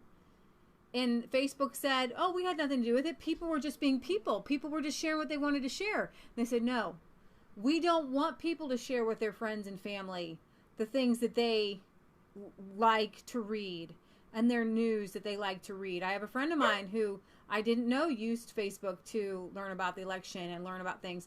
We had friends who weren't political and they were sharing things right and left. We were all sharing things. And the powers that be said, no, you're not allowed to have free thought. You're not allowed to think what you want to think.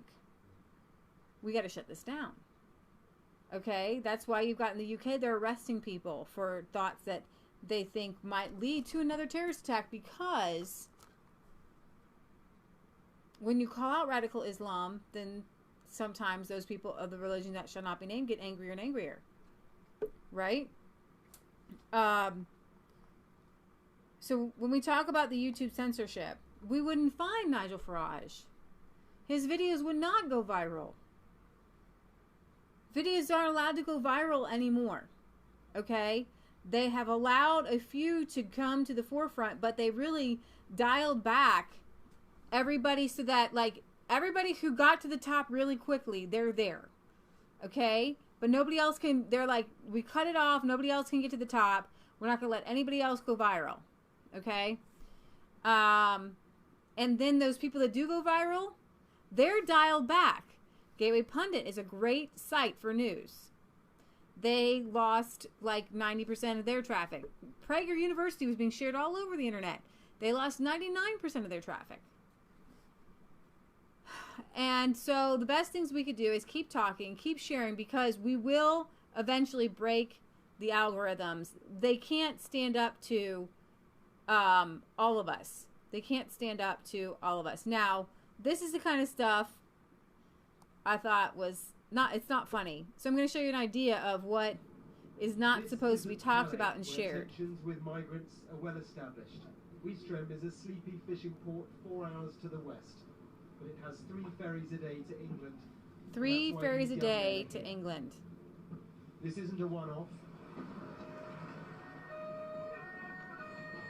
It's happening every day and every night on every truck that passes through.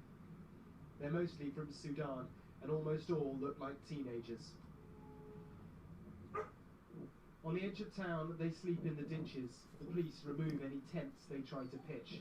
Every morning, they wait for the trucks to arrive. We follow one Bulgarian lorry. The first group manages to open the door, but none of them climb on. A little further on, the driver stops. He's clearly aware of what's just happened. So you can see he's just closing the door there, but there are some of the truck guys who were trying to get on the truck already making their way up here. Even with the camera. Even before we were back in the car, they were past us and onto the truck.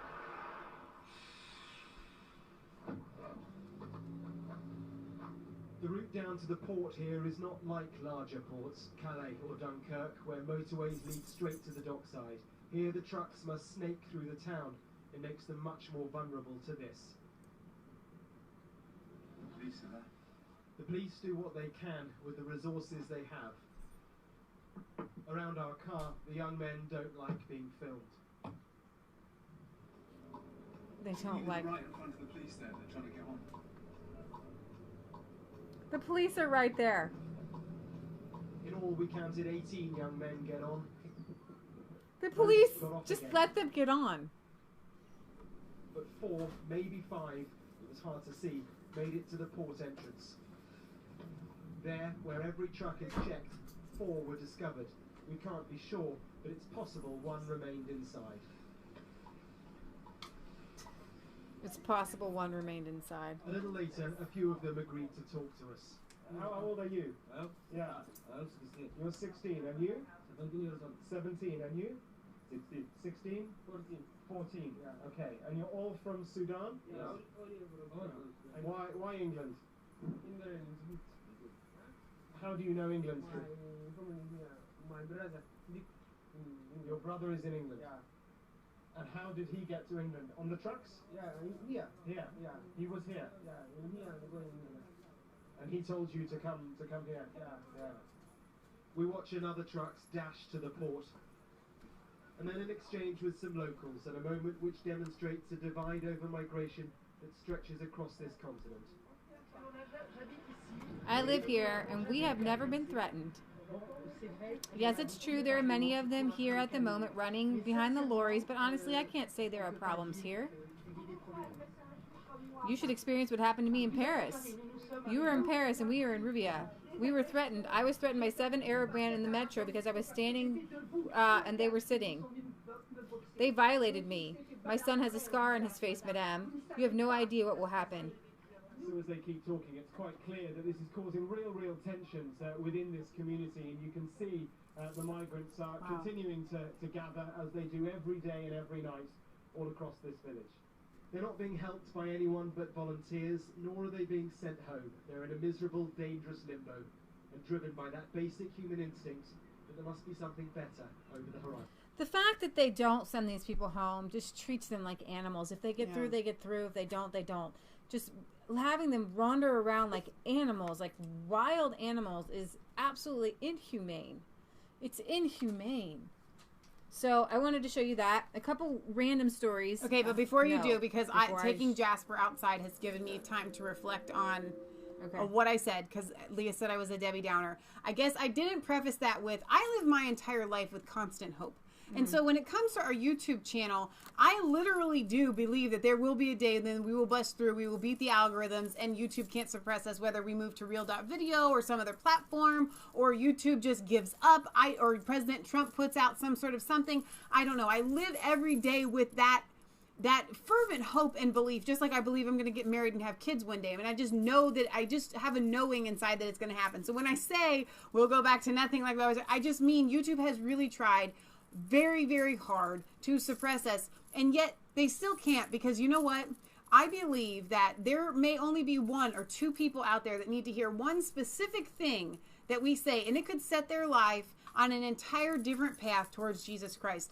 That is why we're here. Somebody had said in the chat, well, what's the point of doing anything with the kind of UFO? You guys being here today, your lives are being changed. You are changing our lives with your comments, with your encouragement. So it is a fight that we are winning, okay? It's our fight. Winning our fight is not measured by subscribers, but I will tell you something. Our views keep going up, okay? When you go to our channel, you can see how many millions of views that we've had. When we reached 1 million views, we had a big celebration. We're over 2 million views. We're pushing almost 3 million views total. They aren't stopping as well as they think that they are, getting Resistance Chicks Mass Faith 3 information out there. And so I want you to be encouraged, because I am encouraged. I wouldn't come here all the time to interact with you guys, to be a part of your life, to have you be a part of my life, if I didn't think to the very core of my being that we were making a huge difference. I think it was just the thing that the way you said, it's just never going to change. Did I say that? Because I didn't mean it that way. What I meant was, even if we had a Nigel on our show, they would still do everything that they could to continue. It wouldn't just all of a sudden, well, YouTube is going to go, oh, Resistance Chicks had Nigel Farage on, and now we're going to let them out of jail. Right. No. But here's the thing. Does Tommy give up? No, he doesn't. Tommy's might be headed to jail. He's facing 2 years. They're added 2 more charges. He's but should he give up because they might put him in jail? No, we're in a sort of limbo jail, but we're still able to speak. So we're able to speak. No, Tommy is not able to do what he was able to do 6 months ago. Yeah, he was making incredible headway. I mean, he's been everywhere. He goes on all these shows. People listen to him, right? And he's going to get back up to the top again. And we should encourage him. And anybody who's been knocked back. I mean, Milo was taken off of Twitter. He lost his position at Breitbart. You don't ever get up. Keep speaking out. Don't ever give up. Sue the Brit says, Michelle, has YouTube sent you the Golden Award for views? I don't know if I know there is one for subscribers. When you hit 100,000 subscribers, then they send you some sort of award. Yeah. I don't know about views, and I certainly don't think we've reached that. So we're coming on 8 o'clock. I want to just go a couple more. Okay, but we've only been going for an hour and a half. Okay. Well, if we're going to sing a song, and we can't stand here forever. We cannot. We're learning we can't stand forever. 5 stabbed, including 3 infants at a New York City daycare with a butcher knife. A meat cleaver recovered at scene. 52-year-old daycare worker is accused of stabbing 5 people, including 3 baby girls, no more than a month old, at a short-term residential care facility in Queens early Friday.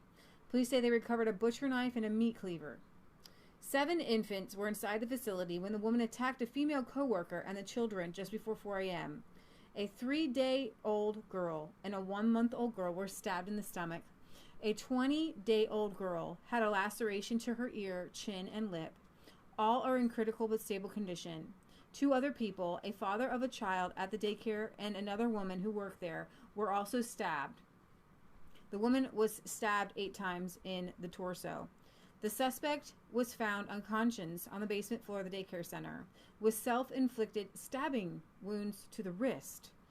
Police say the 52-year-old woman was found unconscious on the basement floor of the daycare center with her left wrist slashed in what police say was a self-inflicted wound. She is in police custody at an area hospital. The 31-year-old father who was injured was stabbed in the leg. It wasn't clear whether his child was one of the infants stabbed. He, along with a co-worker, were stabbed. This is such a horrific scene. And Devonna says that is demonic possession right there. Yes, absolutely. I still have a Yahoo email account. So when I go there, I kind of peruse some of their news for real quickly. And they are the ones that share the weird stuff, the Kardashian stuff, the 19 Kids and Counting stuff, the Duggars. But then they also share articles I don't ever see anywhere else, which happen to do with, like, abuse. Like, abuse I don't see in other places. This is from Zero Hedge, the one Nigel was talking about.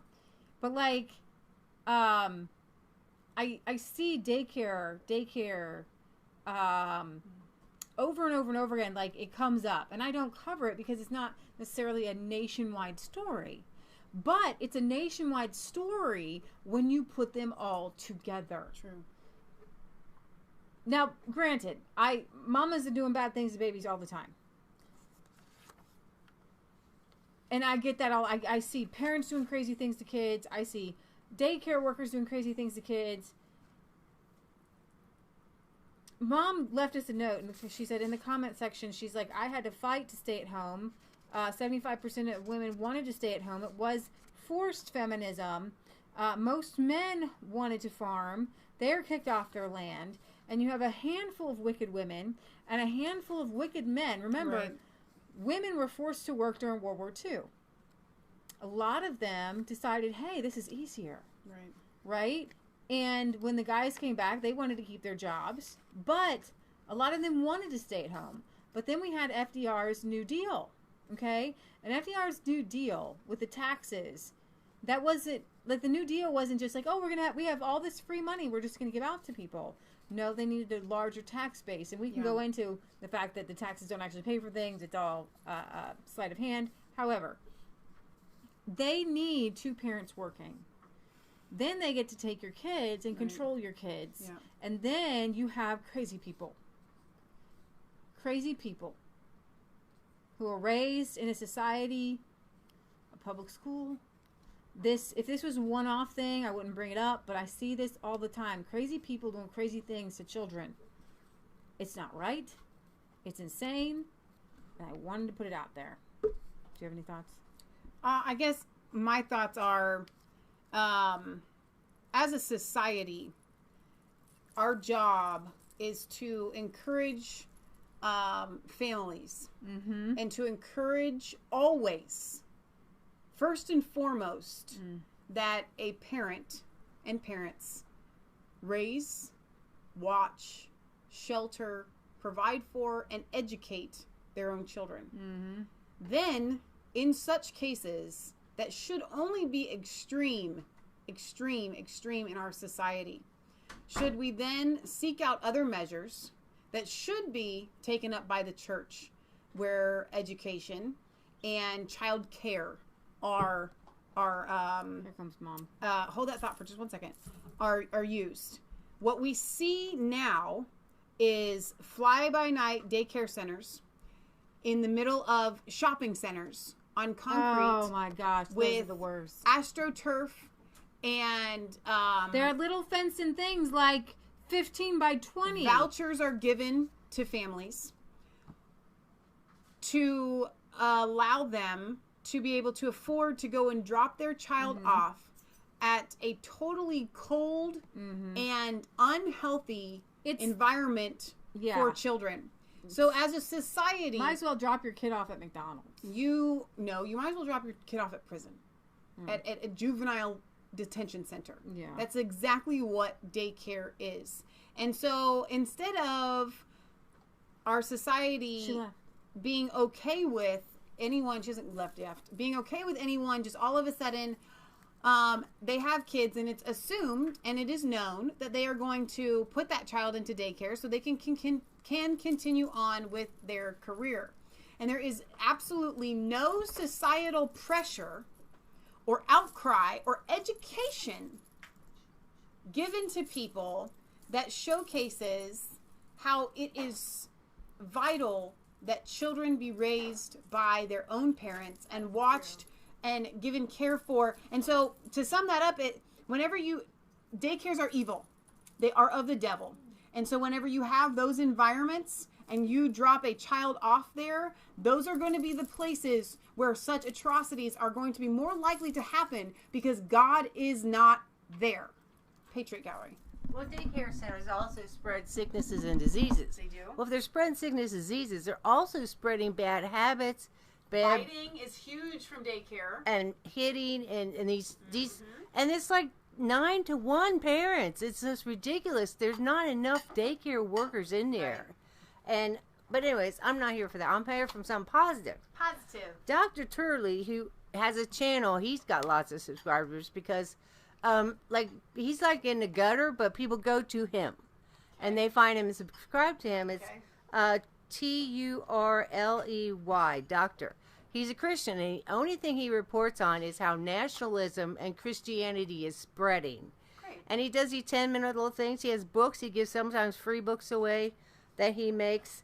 And he said one of the Scandinavian countries, I forget which one, I want to say Netherlands, but I'm not sure, is making their leftist MSM, mainstream media.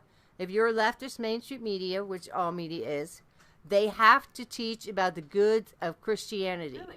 It's a law now. And it's a really good, positive thing. You want to go watch him.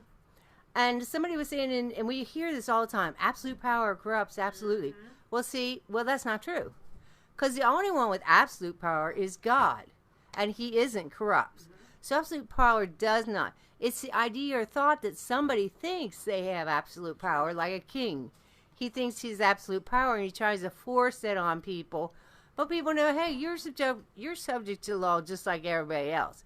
It's the people who think they can get away with it. Right. But what's important in Ohio Constitution, like the 5th Bill of Rights in our Ohio Constitution says, Christianity is to be taught. Religion is to be taught everywhere for good of society. Yeah. And I was saying in a chat, and it just came to my mind, the good of it is the reason that absolute power corrupts is people know that nobody's watching them.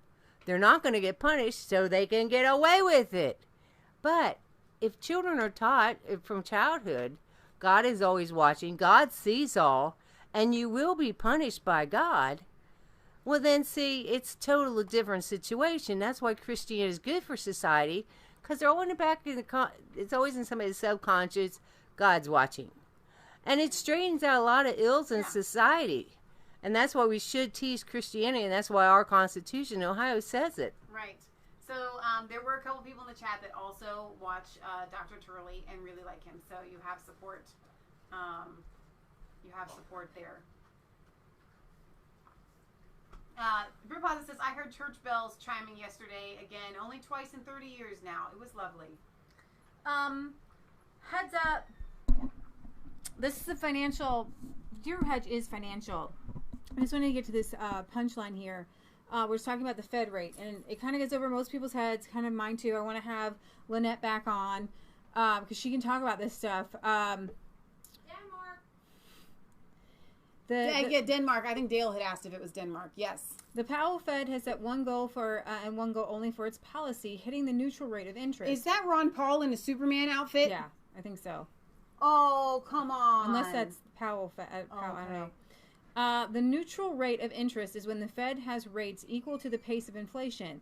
While this is technically what the Fed is supposed to be doing, no Fed or any central bank, for that matter, has done it in over 30 years. The Greenspan, Bernanke, and Yellen Feds were all notorious for running a accommodative policy in which rates were kept well below the rate of inflation. Indeed, if you have to summate Fed policy from 1987 to 2018, the best word would be accommodative. I don't know how to say that.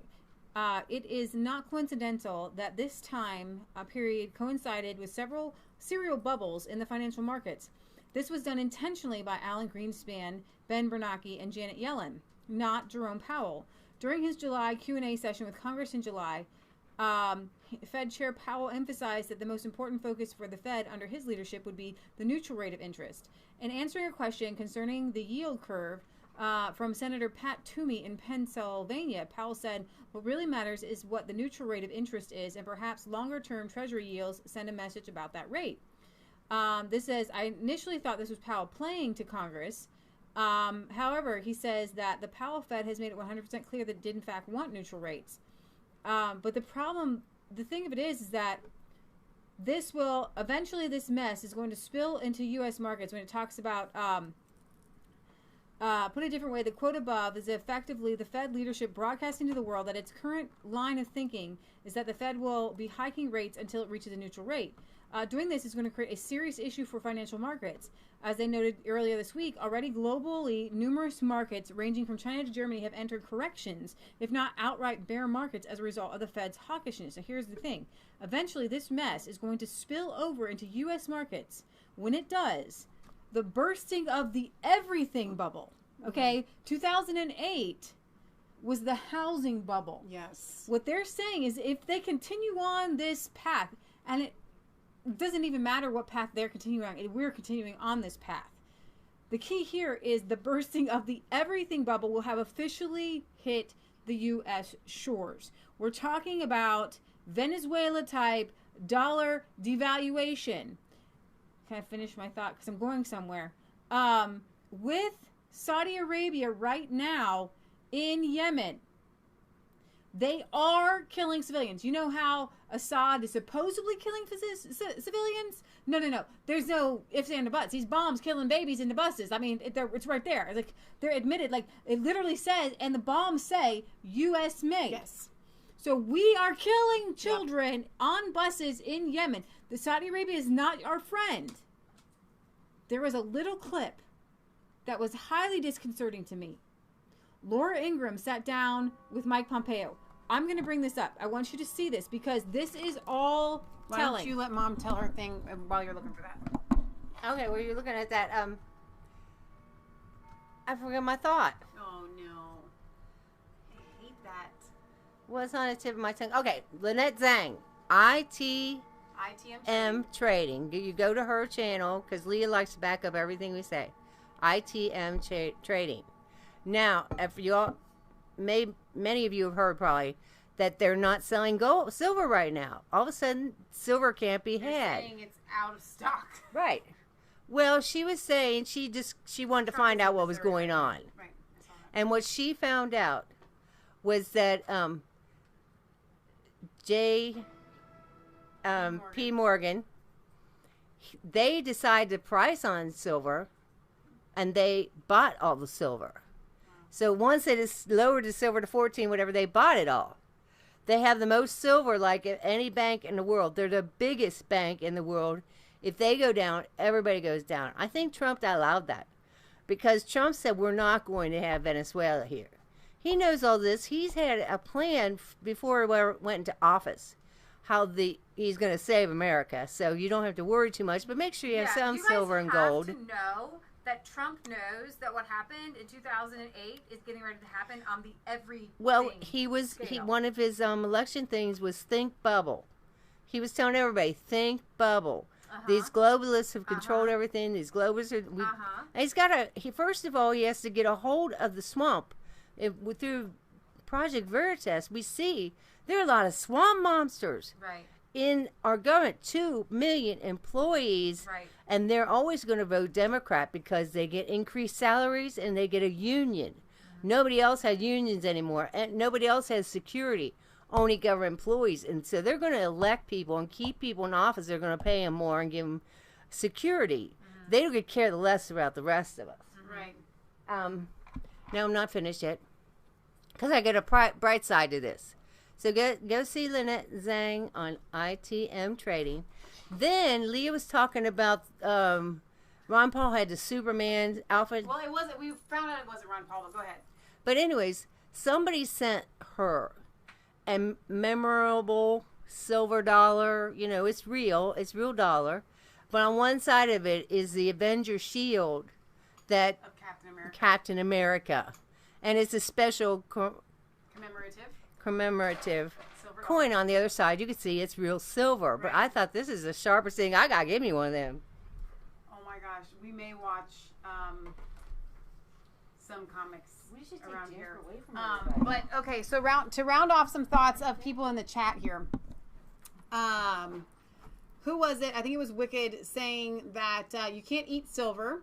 They can devalue it and take it away just as quick as paper, and that's actually not true, because paper doesn't actually have any inherent value.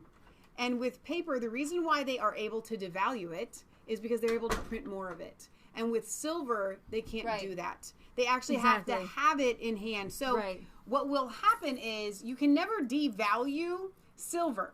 So silver will always maintain and buy the same thing that it has, like, by weight. Okay?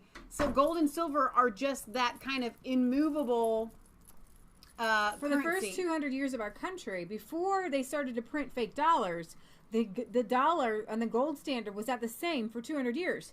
No matter who wanted to manipulate the markets, you couldn't, because there was no, you couldn't print it. You actually have to have it. Exactly.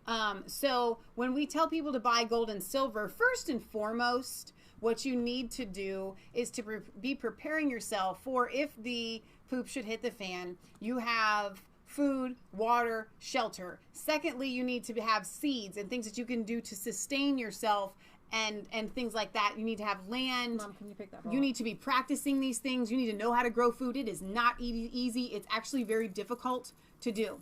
So all of that being said, then you need to be stockpiling a little bit of spendable, we use junk silver around here, so that should the poop hit the fan, when you will have real spending money. The good news here, I want to really hit home, you guys. Somebody pays you in a silver coin or a gold coin.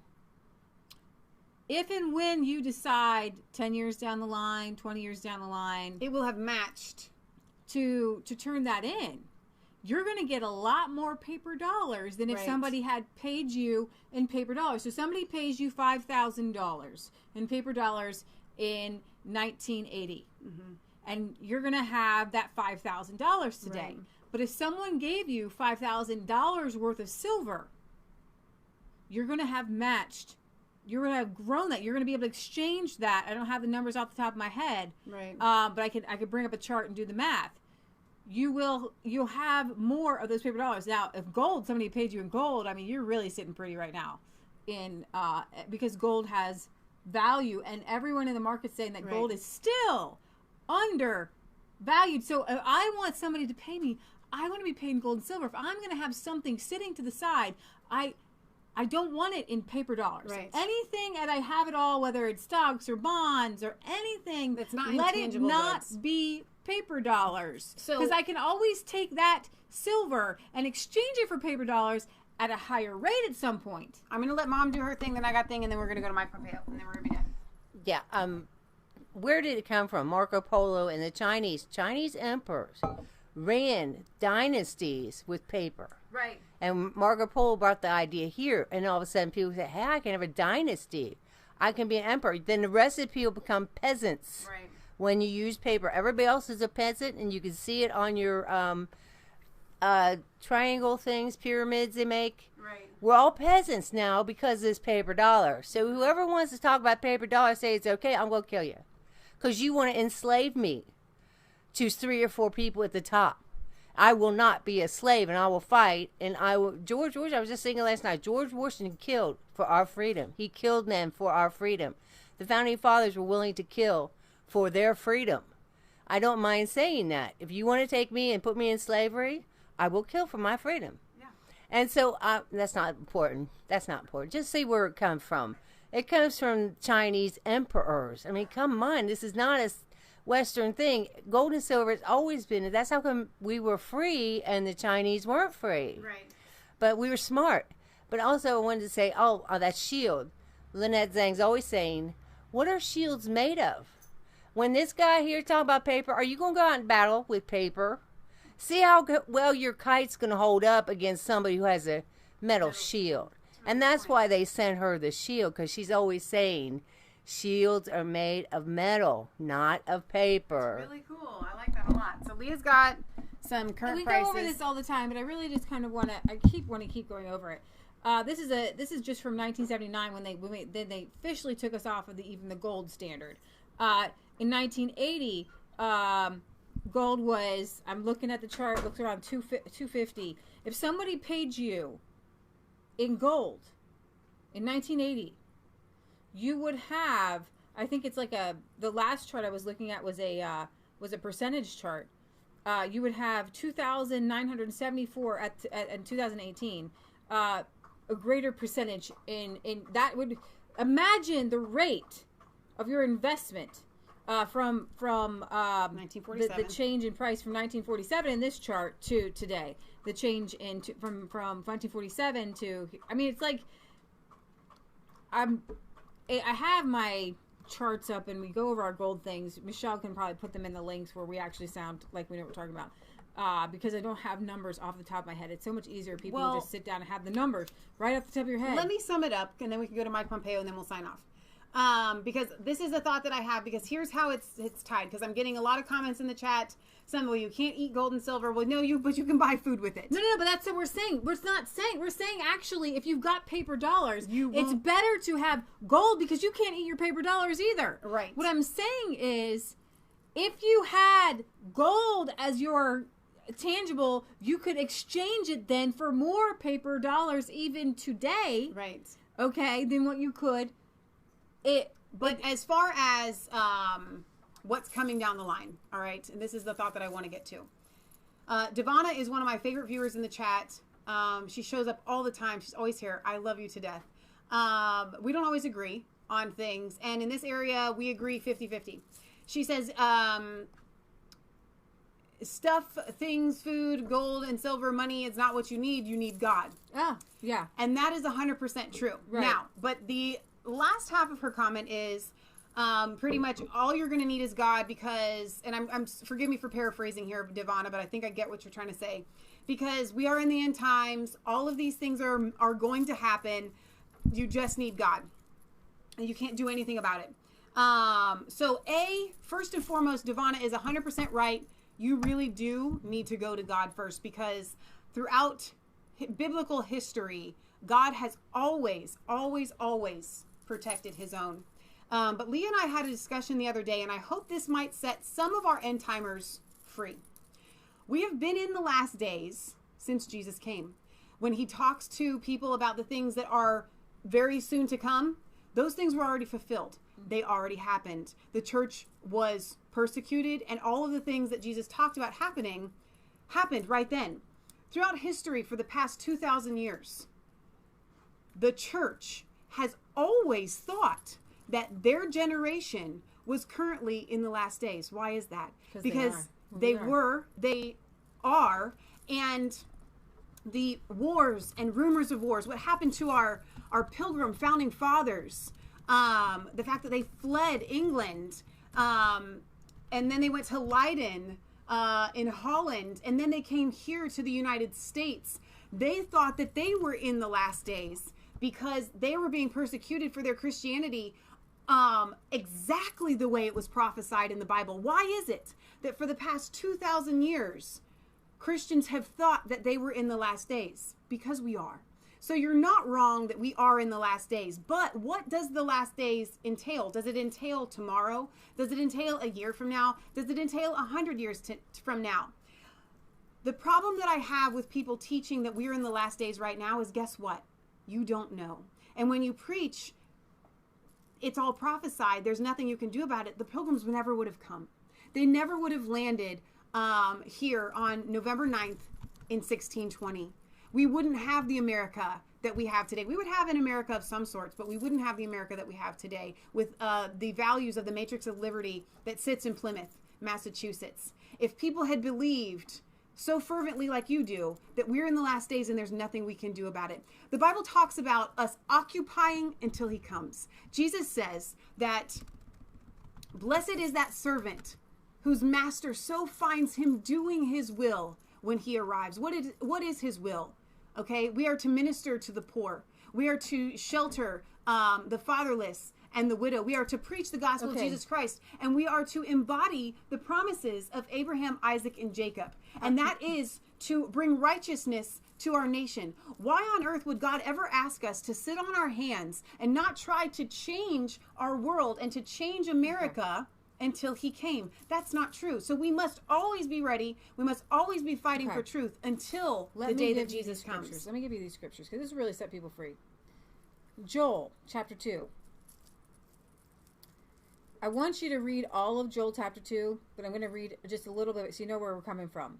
Blow the trumpet in Zion, sound the alarm on the holy hill. Let all who live in the land tremble, for the day of the Lord is coming. Come in. It is close at hand. Very close. A day of darkness and gloom, a day of clouds and blackness like dawn. Spreading upon the mountains, a large and mighty army comes, such as never was in ancient times, or ever will be in ages to come. Before them, fire devours. Behind them, flames blaze. Before them, the land is like the Garden of Eden. Behind them, the desert waste. Nothing escapes them. They have the appearance of horses. They gallop along Calvary with a noise like that of chariots. They leap over mountaintops like the crackling of fire. It goes on to say, the Lord thunders at the head of his army. This is not evil. This is not ever to punish innocent people. This is the coming of Jesus Christ. Yes. Setting up his coming. This is the army coming, saying, Satan, you have had this world for far too long. I am coming to rid you from every corner of the world, and I am setting up my temple in the people.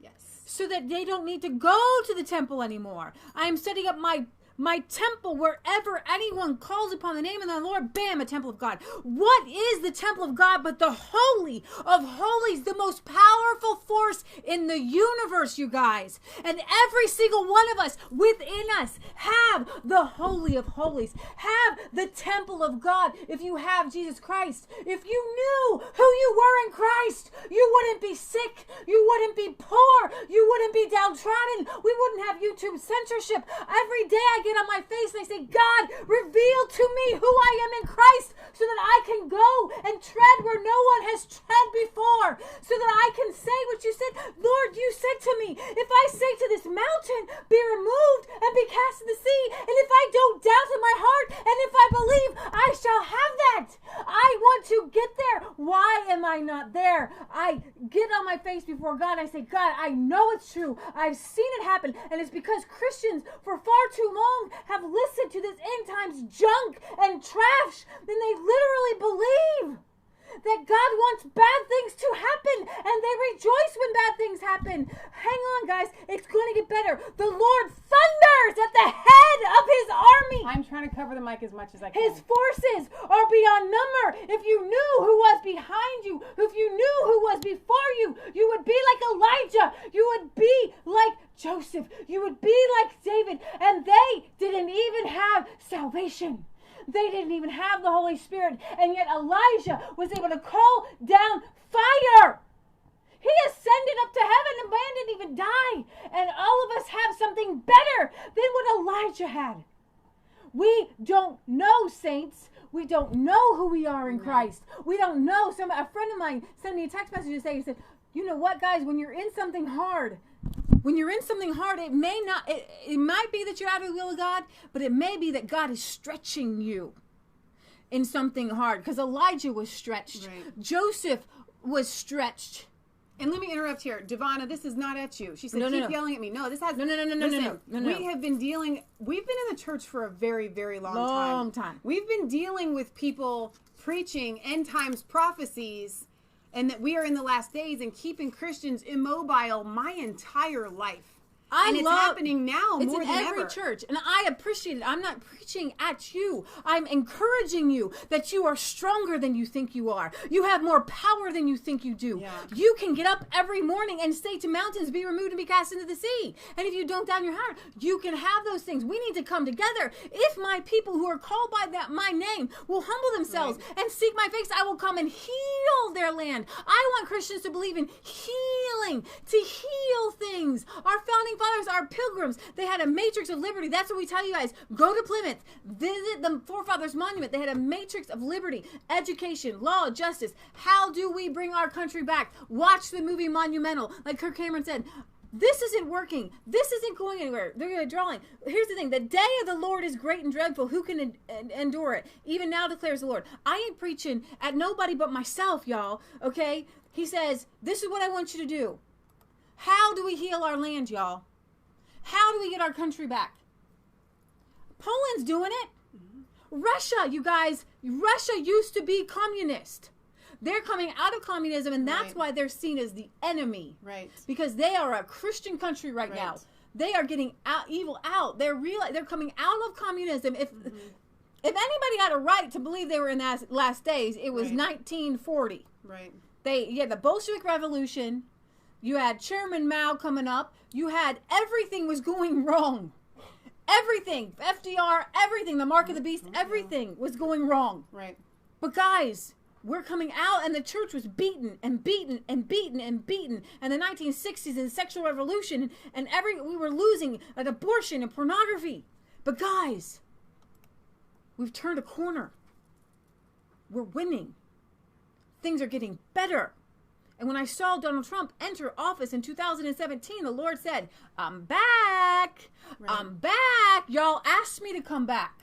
So I'm coming back. So I want you to be encouraged, Giovanna. I want you to know God's back. I want you to know good things are happening. I want you to rejoice every day. I want when the devil comes at you and he says, I'm going to come at you, you say, Jesus has given me power over all principles and powers and authorities. Who are you, devil? You do not have this country. This country was founded on the gospel of Jesus Christ. And our founding fathers knew that it was only people who turned away from God. That's how they would lose it. We were brainwashed by the public school system to not believe in God anymore, and that's how we lost it. Let me keep going with this. This is really important. He says, return to me with all your heart. Remember, you guys, God is the same yesterday, today, and forever. He does not change. So if we return to him with our heart, with fasting and weeping and mourning, if we rend our hearts and not our garments, we return to the Lord your God. He is gracious. He is compassionate. He is slow to anger. He's abounding with love, and he relents from sending calamity. Who knows? He may turn, he may relent, and he may leave behind a blessing. I want everybody to be turning and repenting, because he may leave behind a blessing for this country. Grain offerings and drink offerings for you and the Lord your God. Blow that trumpet in Zion. Declare a holy fast. Call a sacred assembly. Gather the people together. I'm gathering you people together right now, okay? Consecrate the assembly. Bring together the elders and the children. Let the infants come. Let the bridegroom leave his room. Let the bride her chamber. Let the priests who minister before the Lord weep before the portion of the altar. Let them say, spare your people, Lord. Do not make your inheritance an object of scorn, because we are right there right now, but we're coming out.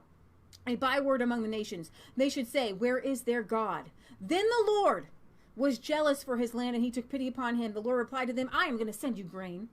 I'm going to send you new wine. I'm going to send you olive oil, enough to satisfy you fully. Never again will I make you an object of scorn to the nations. Never again will I make you an object of scorn to the nations. So never again will someone look at the people of God and say, where is your God? So that whole, the idea that bad things are happening and then Jesus is coming back is not biblically sound. He says, I will drive the northern horde from far from you, pushing it into the parched barren land. He says, do not be afraid, land of Judah. Be glad and rejoice. Surely the Lord has done great things. Can you wake up and say, surely the Lord has done great things? Only because we haven't turned and repented and got to where we understand how to make this work again. Okay? Do not be afraid. Do what? Over and over again in the Old Testament, they are given to us an example. The only reason God ain't pouring down his blessings is because we aren't in his will yet perfectly. And we will get there. He says, don't be afraid, wild animals, for the pastures of the wilderness are becoming green. The trees are bearing their fruit. The fig tree and the vine yield their riches. Be glad, people of Zion. Rejoice in the Lord. I'm going to get to a really good punchline. Please do not turn this computer off. You're not going to want to miss this. Rejoice in the Lord your God, for he has given you the autumn rains because he is faithful. He sends you abundant showers, both autumn and spring rains as before. The threshing floors will be filled with grain. The vats will overflow with new wine and oil. I will repay you for the years that the locusts have eaten, my great army that I sent among you. You will have plenty to eat until you are full, and you will praise the name of the Lord your God, who has worked wonders for you. Never again will my people be shamed. Then you will know that I am in Israel, and that I am the Lord your God, and that there is none other. Never again will my people be shamed. And afterwards I will pour, and after this, I will pour my spirit upon you. Your sons and your daughters will prophesy. Your old men will dream dreams. Your young men will see visions. Even on my servants, both men and women, I will pour my spirit on in those days. What days? The last days. I will show wonders in the heavens and on the earth. Blood and fire and billows of smoke. The sun will be turned to darkness. We do know that when Jesus died, there was a blood moon. We do know that there was a solar eclipse. The sun was turned to darkness. The moon was turned to blood. We have these great, wonderful computers that we can go back and we can see on that very day. There was a solar eclipse and a blood moon. On that great and dreadful coming day of the Lord, and everyone who calls on the name of the Lord will be saved. From Mount Zion and in Jerusalem, there will be a deliverance, even among the survivors of the Lord. Now, come with me, y'all. Come with me. And when the day of Pentecost is fully come, you just fast forwarded. Acts chapter 2.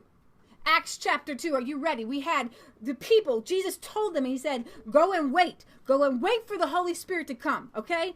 Pentecost, they were all together in one place, and suddenly a sound like the blowing of a violent wind came from heaven, and he filled the house where they were sitting. Then they saw what seemed to be tongues of fire, and they separated and come on each of them. And all of them were filled with the Holy Spirit and began to speak in other tongues as the Spirit enabled them. Now, they were staying in Jerusalem. God-fearing Jews from every nation in heaven. And when they heard this sound, the crowd came together in bewilderment because everyone heard their own language. And they're saying, how is it that everyone hears our own native language? Parthians, Medes, Elamites, residents of Mesopotamia, Judea, Pontus, Asia. We're doing French, German. Everybody's hearing everything, right?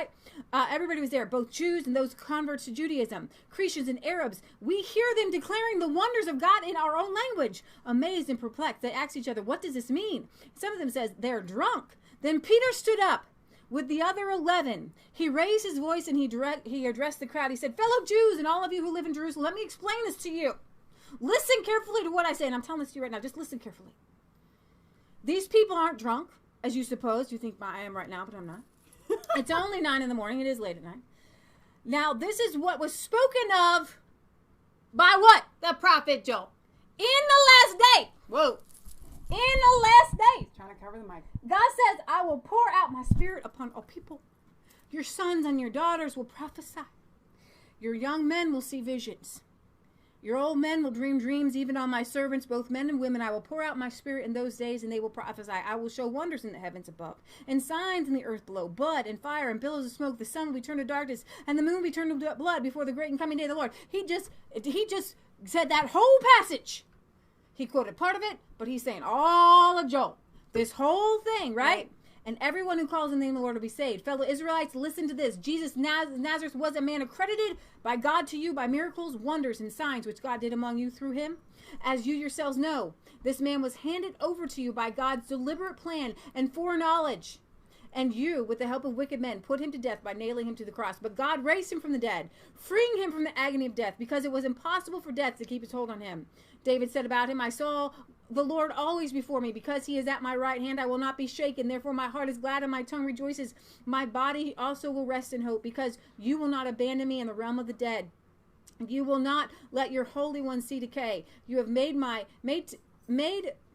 to me the paths of life. You will fill me with joy in your presence. Fellow Israelites, I can tell you confidently that the patriarch David died and was buried, and his tomb is here today.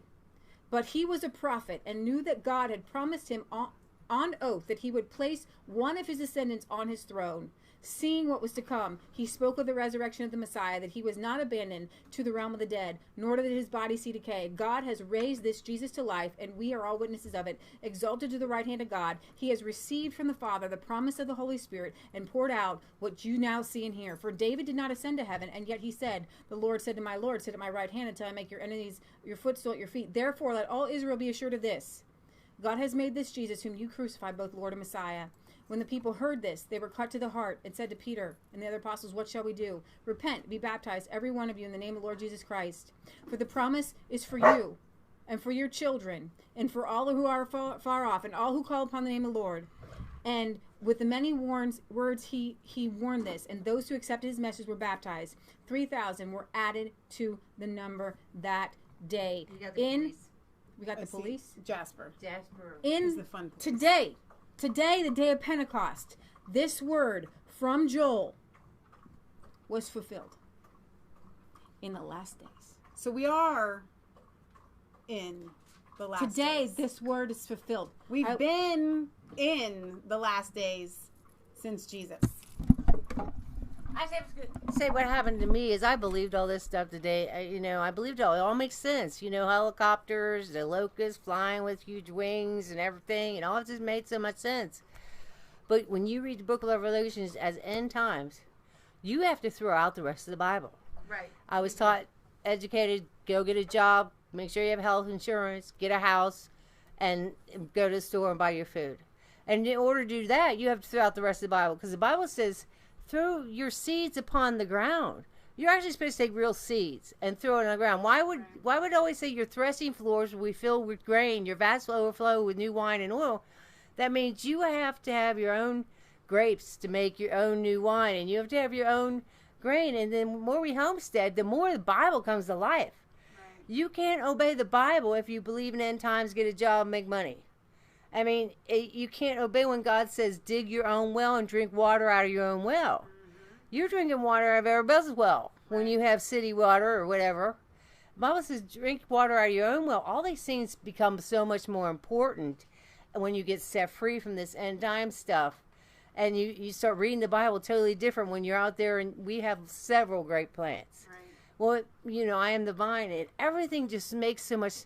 Pray for your rain in due season. I mean, when you're trying to grow your own food, and when you have water that you have to use from your city, and it's for chlorine, well, that chlorine will kill your plants, actually. It kills the soil. It kills the bacteria you need to grow your plants. Exactly. And so you really want regular rainwater. Our zucchini goes crazy with rainwater.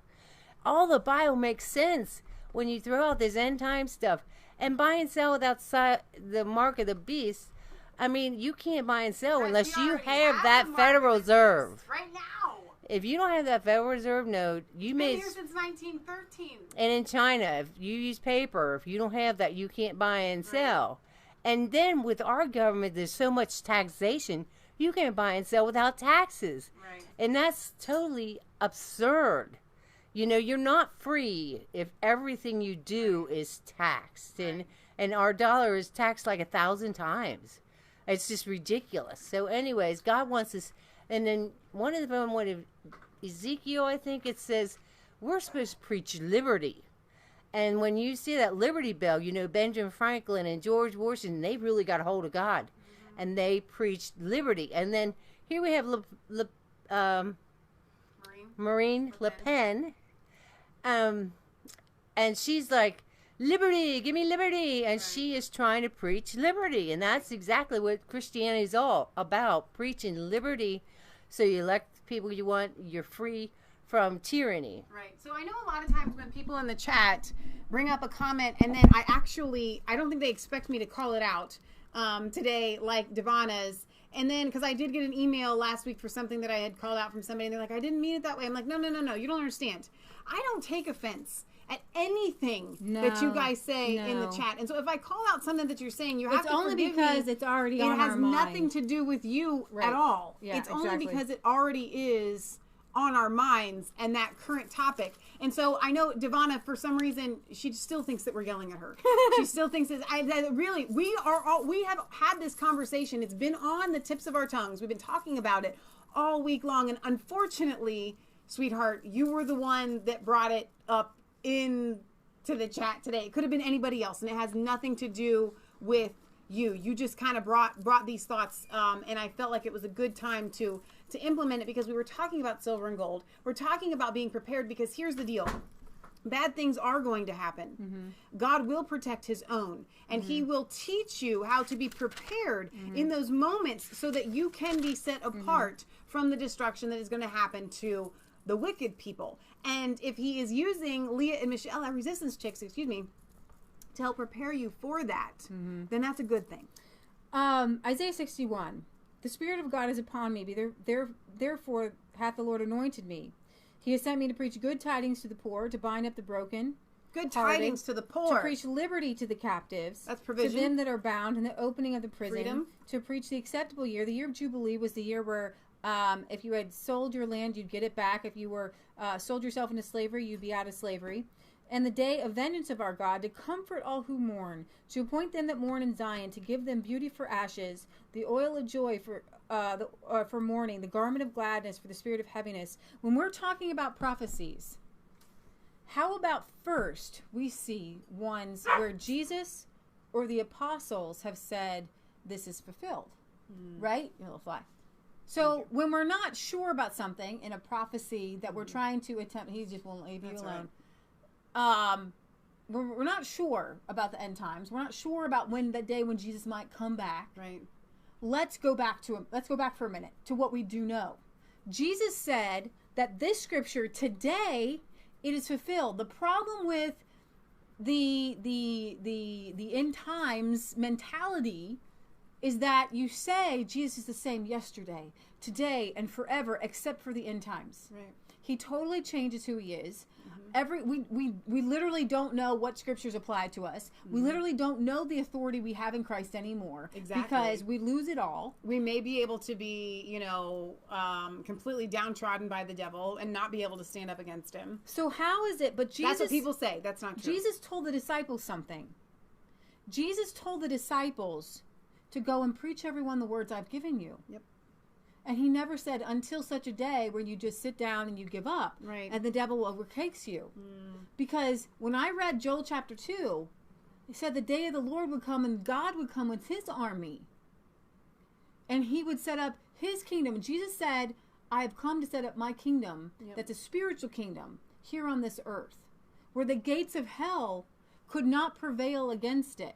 So what happens with the end times thing is you literally get stuck on like 5 or 6 different verses that you think sound like what's happening today. Which have all happened already for the past 2,000 years. And the entire rest of the Bible, literally, you say, well, that was nice then, but it doesn't apply now. Right. Where he literally says, the acceptable year of the Lord, to appoint them that mourn in Zion, to give them beauty for ashes, the garment of gladness for the spirit of heaviness, that they might be called trees of righteousness, the planting of the Lord. And they will build the old waste places. Yeah. Jesus said, when I come, you'll build up the old waste places. He never said, and then afterwards, when I come again, the old waste the places would die again, right, and they would be wasted again. I don't see that here. That's a new gospel. It's a new scripture. It's like with the Catholics, no offense, they pray to Mary. It ain't in the Bible, y'all. Okay? It's not in the Bible, you guys. They will repair the cities that were desolate and wasted through many generations. That's what Jesus says. And he says, strangers will stand and feed your sheep. The sons of strangers will be your plowmen, and your dresses are vine. But you will be called priests of the Lord, the ministers of God. You will eat the riches of the Gentiles, and shall be exalted with their glory. For your shame you will receive double. For your confusion they shall rejoice in their portion. For in their land they shall possess double. For the Lord loves justice, and he hates robbery for burnt offering. He says, their seed will be known among the Gentiles, and their buds among the people. All that see them will know, And I will greatly rejoice in the Lord, and my soul shall be joyful in my God. For he has clothed me with the garments of salvation, and covered me with the robe of righteousness, and decked me like a bridegroom and a bride adorned in jewels. For as the earth brings forth her bud, and as the garden causes to grow that which is sown in it, the Lord your God will cause righteousness. Read Isaiah. Because again he talks about in the last days. I just read this the other day to Kansas. And it says, in the last days, this will happen. And a child will live to 100 years and die, and the wicked will die in his wickedness at 100 years. I'm like, okay, so in the last days, people are dying, and they're having children. But good things are happening. The devil's greatest trick. But it said the child will live to 100. Yeah, he'll die. He will die. The devil's greatest trick is to get us to not believe the authority that we have, which is why we have bad things happening, because Christians say it's good. Because it means Jesus is going to come back. But what if you're wrong? What if we're just not operating according to the power that our pilgrims did? Right. And our founding fathers did? What if we have given over the authority that we have, because Jesus isn't coming back for who knows how long, and the only reason we're living in what seems to be what is prophesied, or what is interpreted as what is prophesied, is just because we gave it up. So I'm going to tell you. And if you're wrong, and that's all that it is, and you continue like Christians have for the past 100 years or so. We're complicit. To say, well, don't try to change it. Don't encourage people that God is more victorious because it's just these things must needs be. Then it's your fault and people like you that we are living in the situation that we are living now, in. What I love, and this is why I share Paul Joseph Watson and Mike Cernovich and some other people who swear like sailors. Yeah. But you know what? They actually believe in the power of Christianity. Yes. They believe in the power of Jesus, but they're not caught up in churchiness. Yeah. We have a lot of churchy viewers, and I love you guys, and you guys are the ones who appreciate how we do this news, right? Right. But the ones who are radically making a change are those who haven't been brainwashed by the church to put down their sword in certain areas. Yeah. Alex Jones isn't laying down. Paul Joseph Watson isn't laying down saying, well, it's the last days, it's got to happen this way. Right. And that is why God is allowing these very imperfect people who are not very righteous, okay, who smoking, cussing, drinking, partying people, but they're like the disciples. They're rough. But they believe that Christianity can change things, and they're willing to make a fight for what's right and moral and good. Right. And that's what, I grew up in a church. Several. Lots of churches. That they set themselves away from the world. They didn't tackle these issues. Mm-hmm. They gave it away with their 501c3. And I want you to be encouraged. 'Cause Joel prophesied in the last days the Holy Ghost would come my way. It's raining down on me. Raining down on me. Yes, it's raining, can't you see? In the last days we're in, the glory of the Lord descends. It's raining down on me. 'Cause Joel prophesied in the last days the Holy Ghost would come my way. It's raining down on me. It's raining down on me. Yes, it's raining, can't you see? In the last days we're in, the glory of the Lord descends. It's raining down on me. I really believe that a lot of these end times people feel like we're preaching blasphemy. I know. When they sing that song, we're literally quoting scripture. Right. It says, in the last days we're in, the glory of the Lord descends. And Joel prophesied that in the last days the Holy Ghost would come and great things would happen. The power of God would come on people. Right. He would give you new wine. He would give you new oil. It goes along with Isaiah 61. Yep. All these scriptures actually go together. What happens with the end time scriptures is that they're very disjointed. They're all over, and you have to take them out of context. Yep. Totally out of context, where not the way the way Isaiah and Jeremiah and Ezekiel meant them to be. And cross-reference to the New Testament. And here's the thing about Revelation. It's hidden from the wise and prudent and given unto babes. The Forefathers Monument, the book that she's holding, the scroll, is the scroll of Revelation. They loved Revelation because they believed it was the work of God in their hearts. And when you read the Geneva version of Revelation, I want to show you the notes that I have here The Geneva version in 1950s, when they were really, 1950s. I wanted to give you guys ideas of like these things that are happening here. These are the study notes. We showed you this. I showed you this the other day in my Bible study. Study notes on this. Okay, these dispensations here. It goes to talk about, well, this might have been this pope and this might have been this. It says the world to come is now. I have a little note here, it's just like read these notes because these are men of God. And I don't believe that our men today are as righteous as these guys. So they're believing that they're reading it the way and then they're bringing up scriptures from the Old Testament. It does not make any sense for the very last book in the Bible to be the only book in the Bible that does not apply to every person that is currently reading it. That's true. And so what we see throughout, since we are in the last days, and we have been in the last days since Jesus coming, we see revelations play out through every single generation. We also see him talking about Jesus coming over and over again. And like the big, awesome, triumphant thing is Jesus coming. Yeah. That's the big deal. Like everybody, the whole Old Testament was about Jesus coming. And God is upstairs like, did you guys forget how powerful that Jesus thing was? Big moment. The cross thing. Like, huge deal. Everybody was looking to that moment. I'm going to like make you kings and priests. You can actually go into the Holy of Holies, where before we just came out of the Day of Atonement, the Jewish holiday. Which we just had. And Aaron was told, if you go in here any other time, you're going to die, buddy. You can only go in once a year. We had the scapegoat. Who the sins were set on the scapegoat and he ran away. Jesus is our scapegoat, so he can run away and we don't have to carry our sins. All these things represented Jesus. What it does is it moves us from the power of Jesus and the power that destroys evil. Because what you're telling people is Jesus gives you power to get into heaven, but I can't tell you how he's going to help you to wrest it away. Right. I can't tell you that. And that's not true. Because the devil might have, literally the whole end times thing is the devil might have more power than you in certain situations based on when Jesus is coming back. And that's not biblical to say that the devil might have more power. No way. All right, so we do need to wrap this up because we are at 2.5 hours. But y'all just went to church, and you can thank Devonna for that. Devonna, you brought church here. Good things. And that's what I said to the person last week that I had called out a comment that he said, and then he was like, I didn't mean to start it. No, you don't understand. It's actually really, really good. Right. When that happens, because it brings things to the forefront. I have been reading this and preaching this all week. I'm sorry. It just came right out of me. And so when you brought it up, I was like, oh, this is a really perfect time to give this out to you guys. Because you kind of, I think you want to know what's going on at God's Little Acre behind the scenes. What are you not bringing us besides the garage?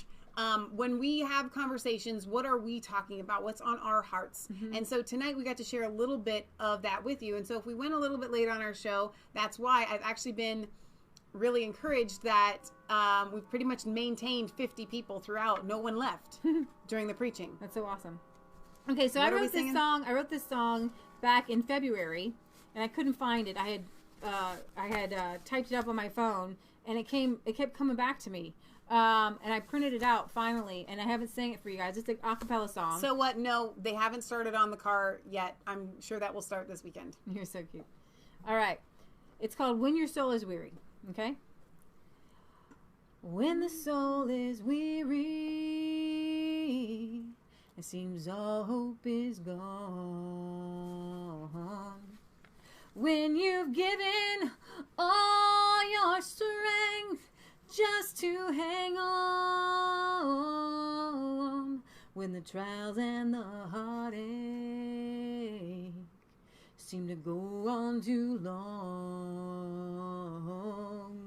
when you're hanging on by a thread and you're so far from home,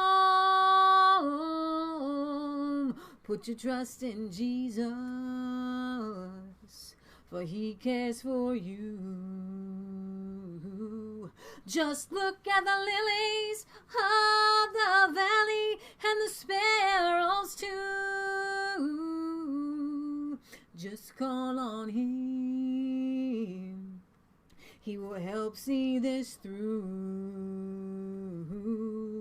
He will grab you by the hand and he'll carry you through. For Jesus is our rock, a strong habitation. The righteous run to him and they find salvation. So cry, Lord, have mercy on this broken soul. Lord, give me strength and make me whole. Lord, I have wandered so far from home. I need the good shepherd to bring me back to the fold. Oh, the Father is waiting for every prodigal son. Jesus will leave the 99 just to go find that one. So when your soul is weary and it seems all hope is gone, just call on him and he'll carry you home. Oh, he'll carry you home.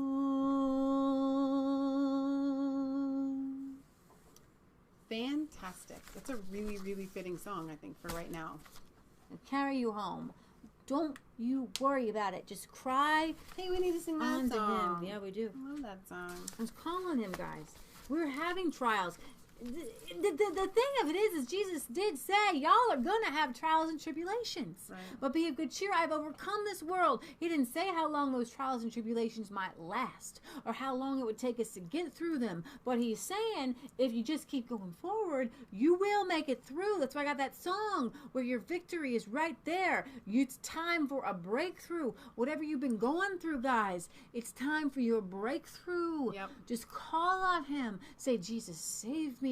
Remind yourself, say, God loves me. He doesn't want bad things to happen to me. He is a God of love, you guys, okay? If you're going through something tough, I go through things tough all the time. He didn't promise that there wouldn't be attacks. He gave us a plan on how to get through the attacks. Paul went through crazy things, guys. He went to prison. He was shipwrecked. He was bitten by a snake. He went before, he went all the way to Rome to testify before Caesar.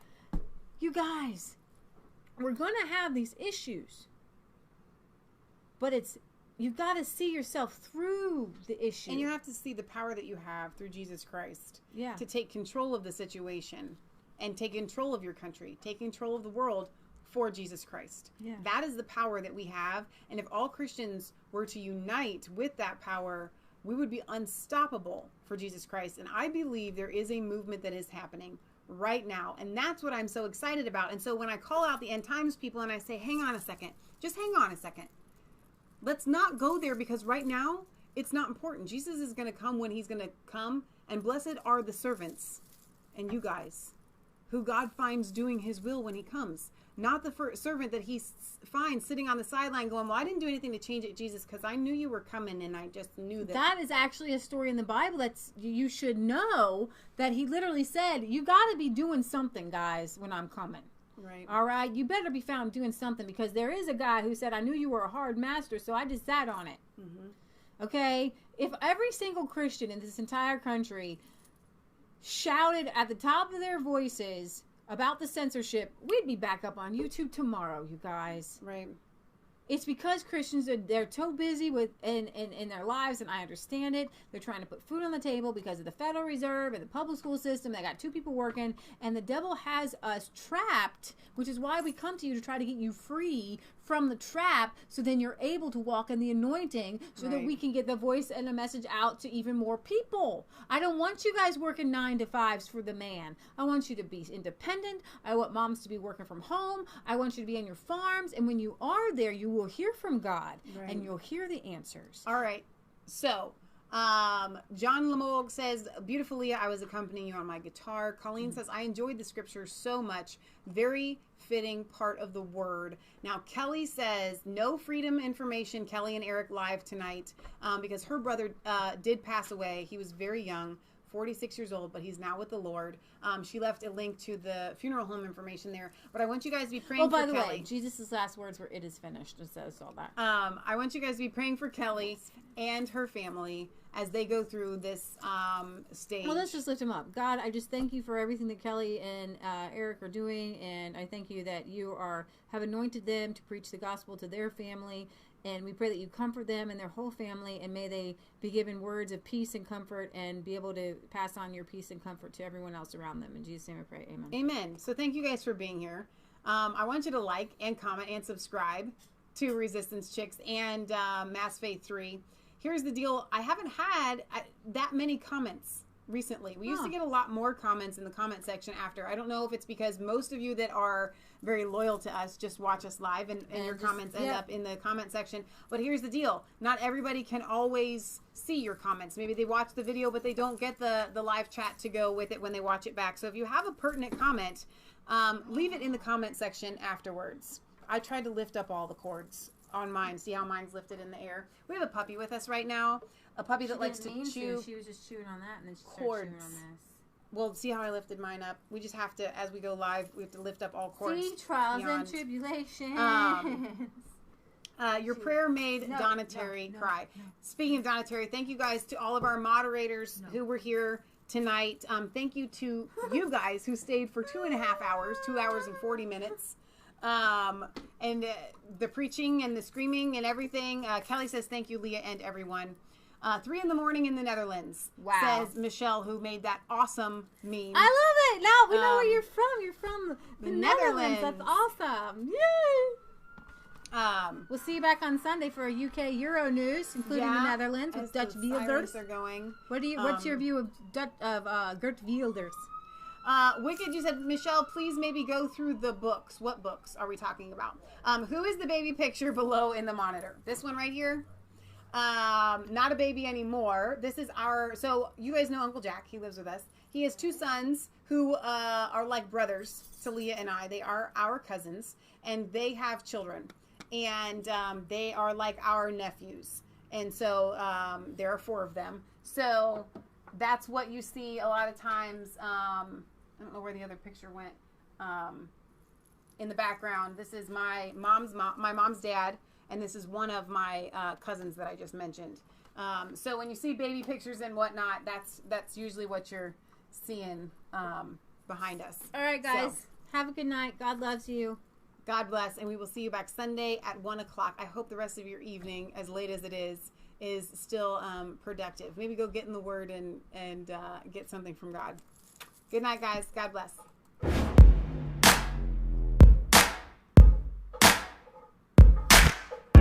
I was cold, all alone. No place for home every day. So afraid, but you call my name.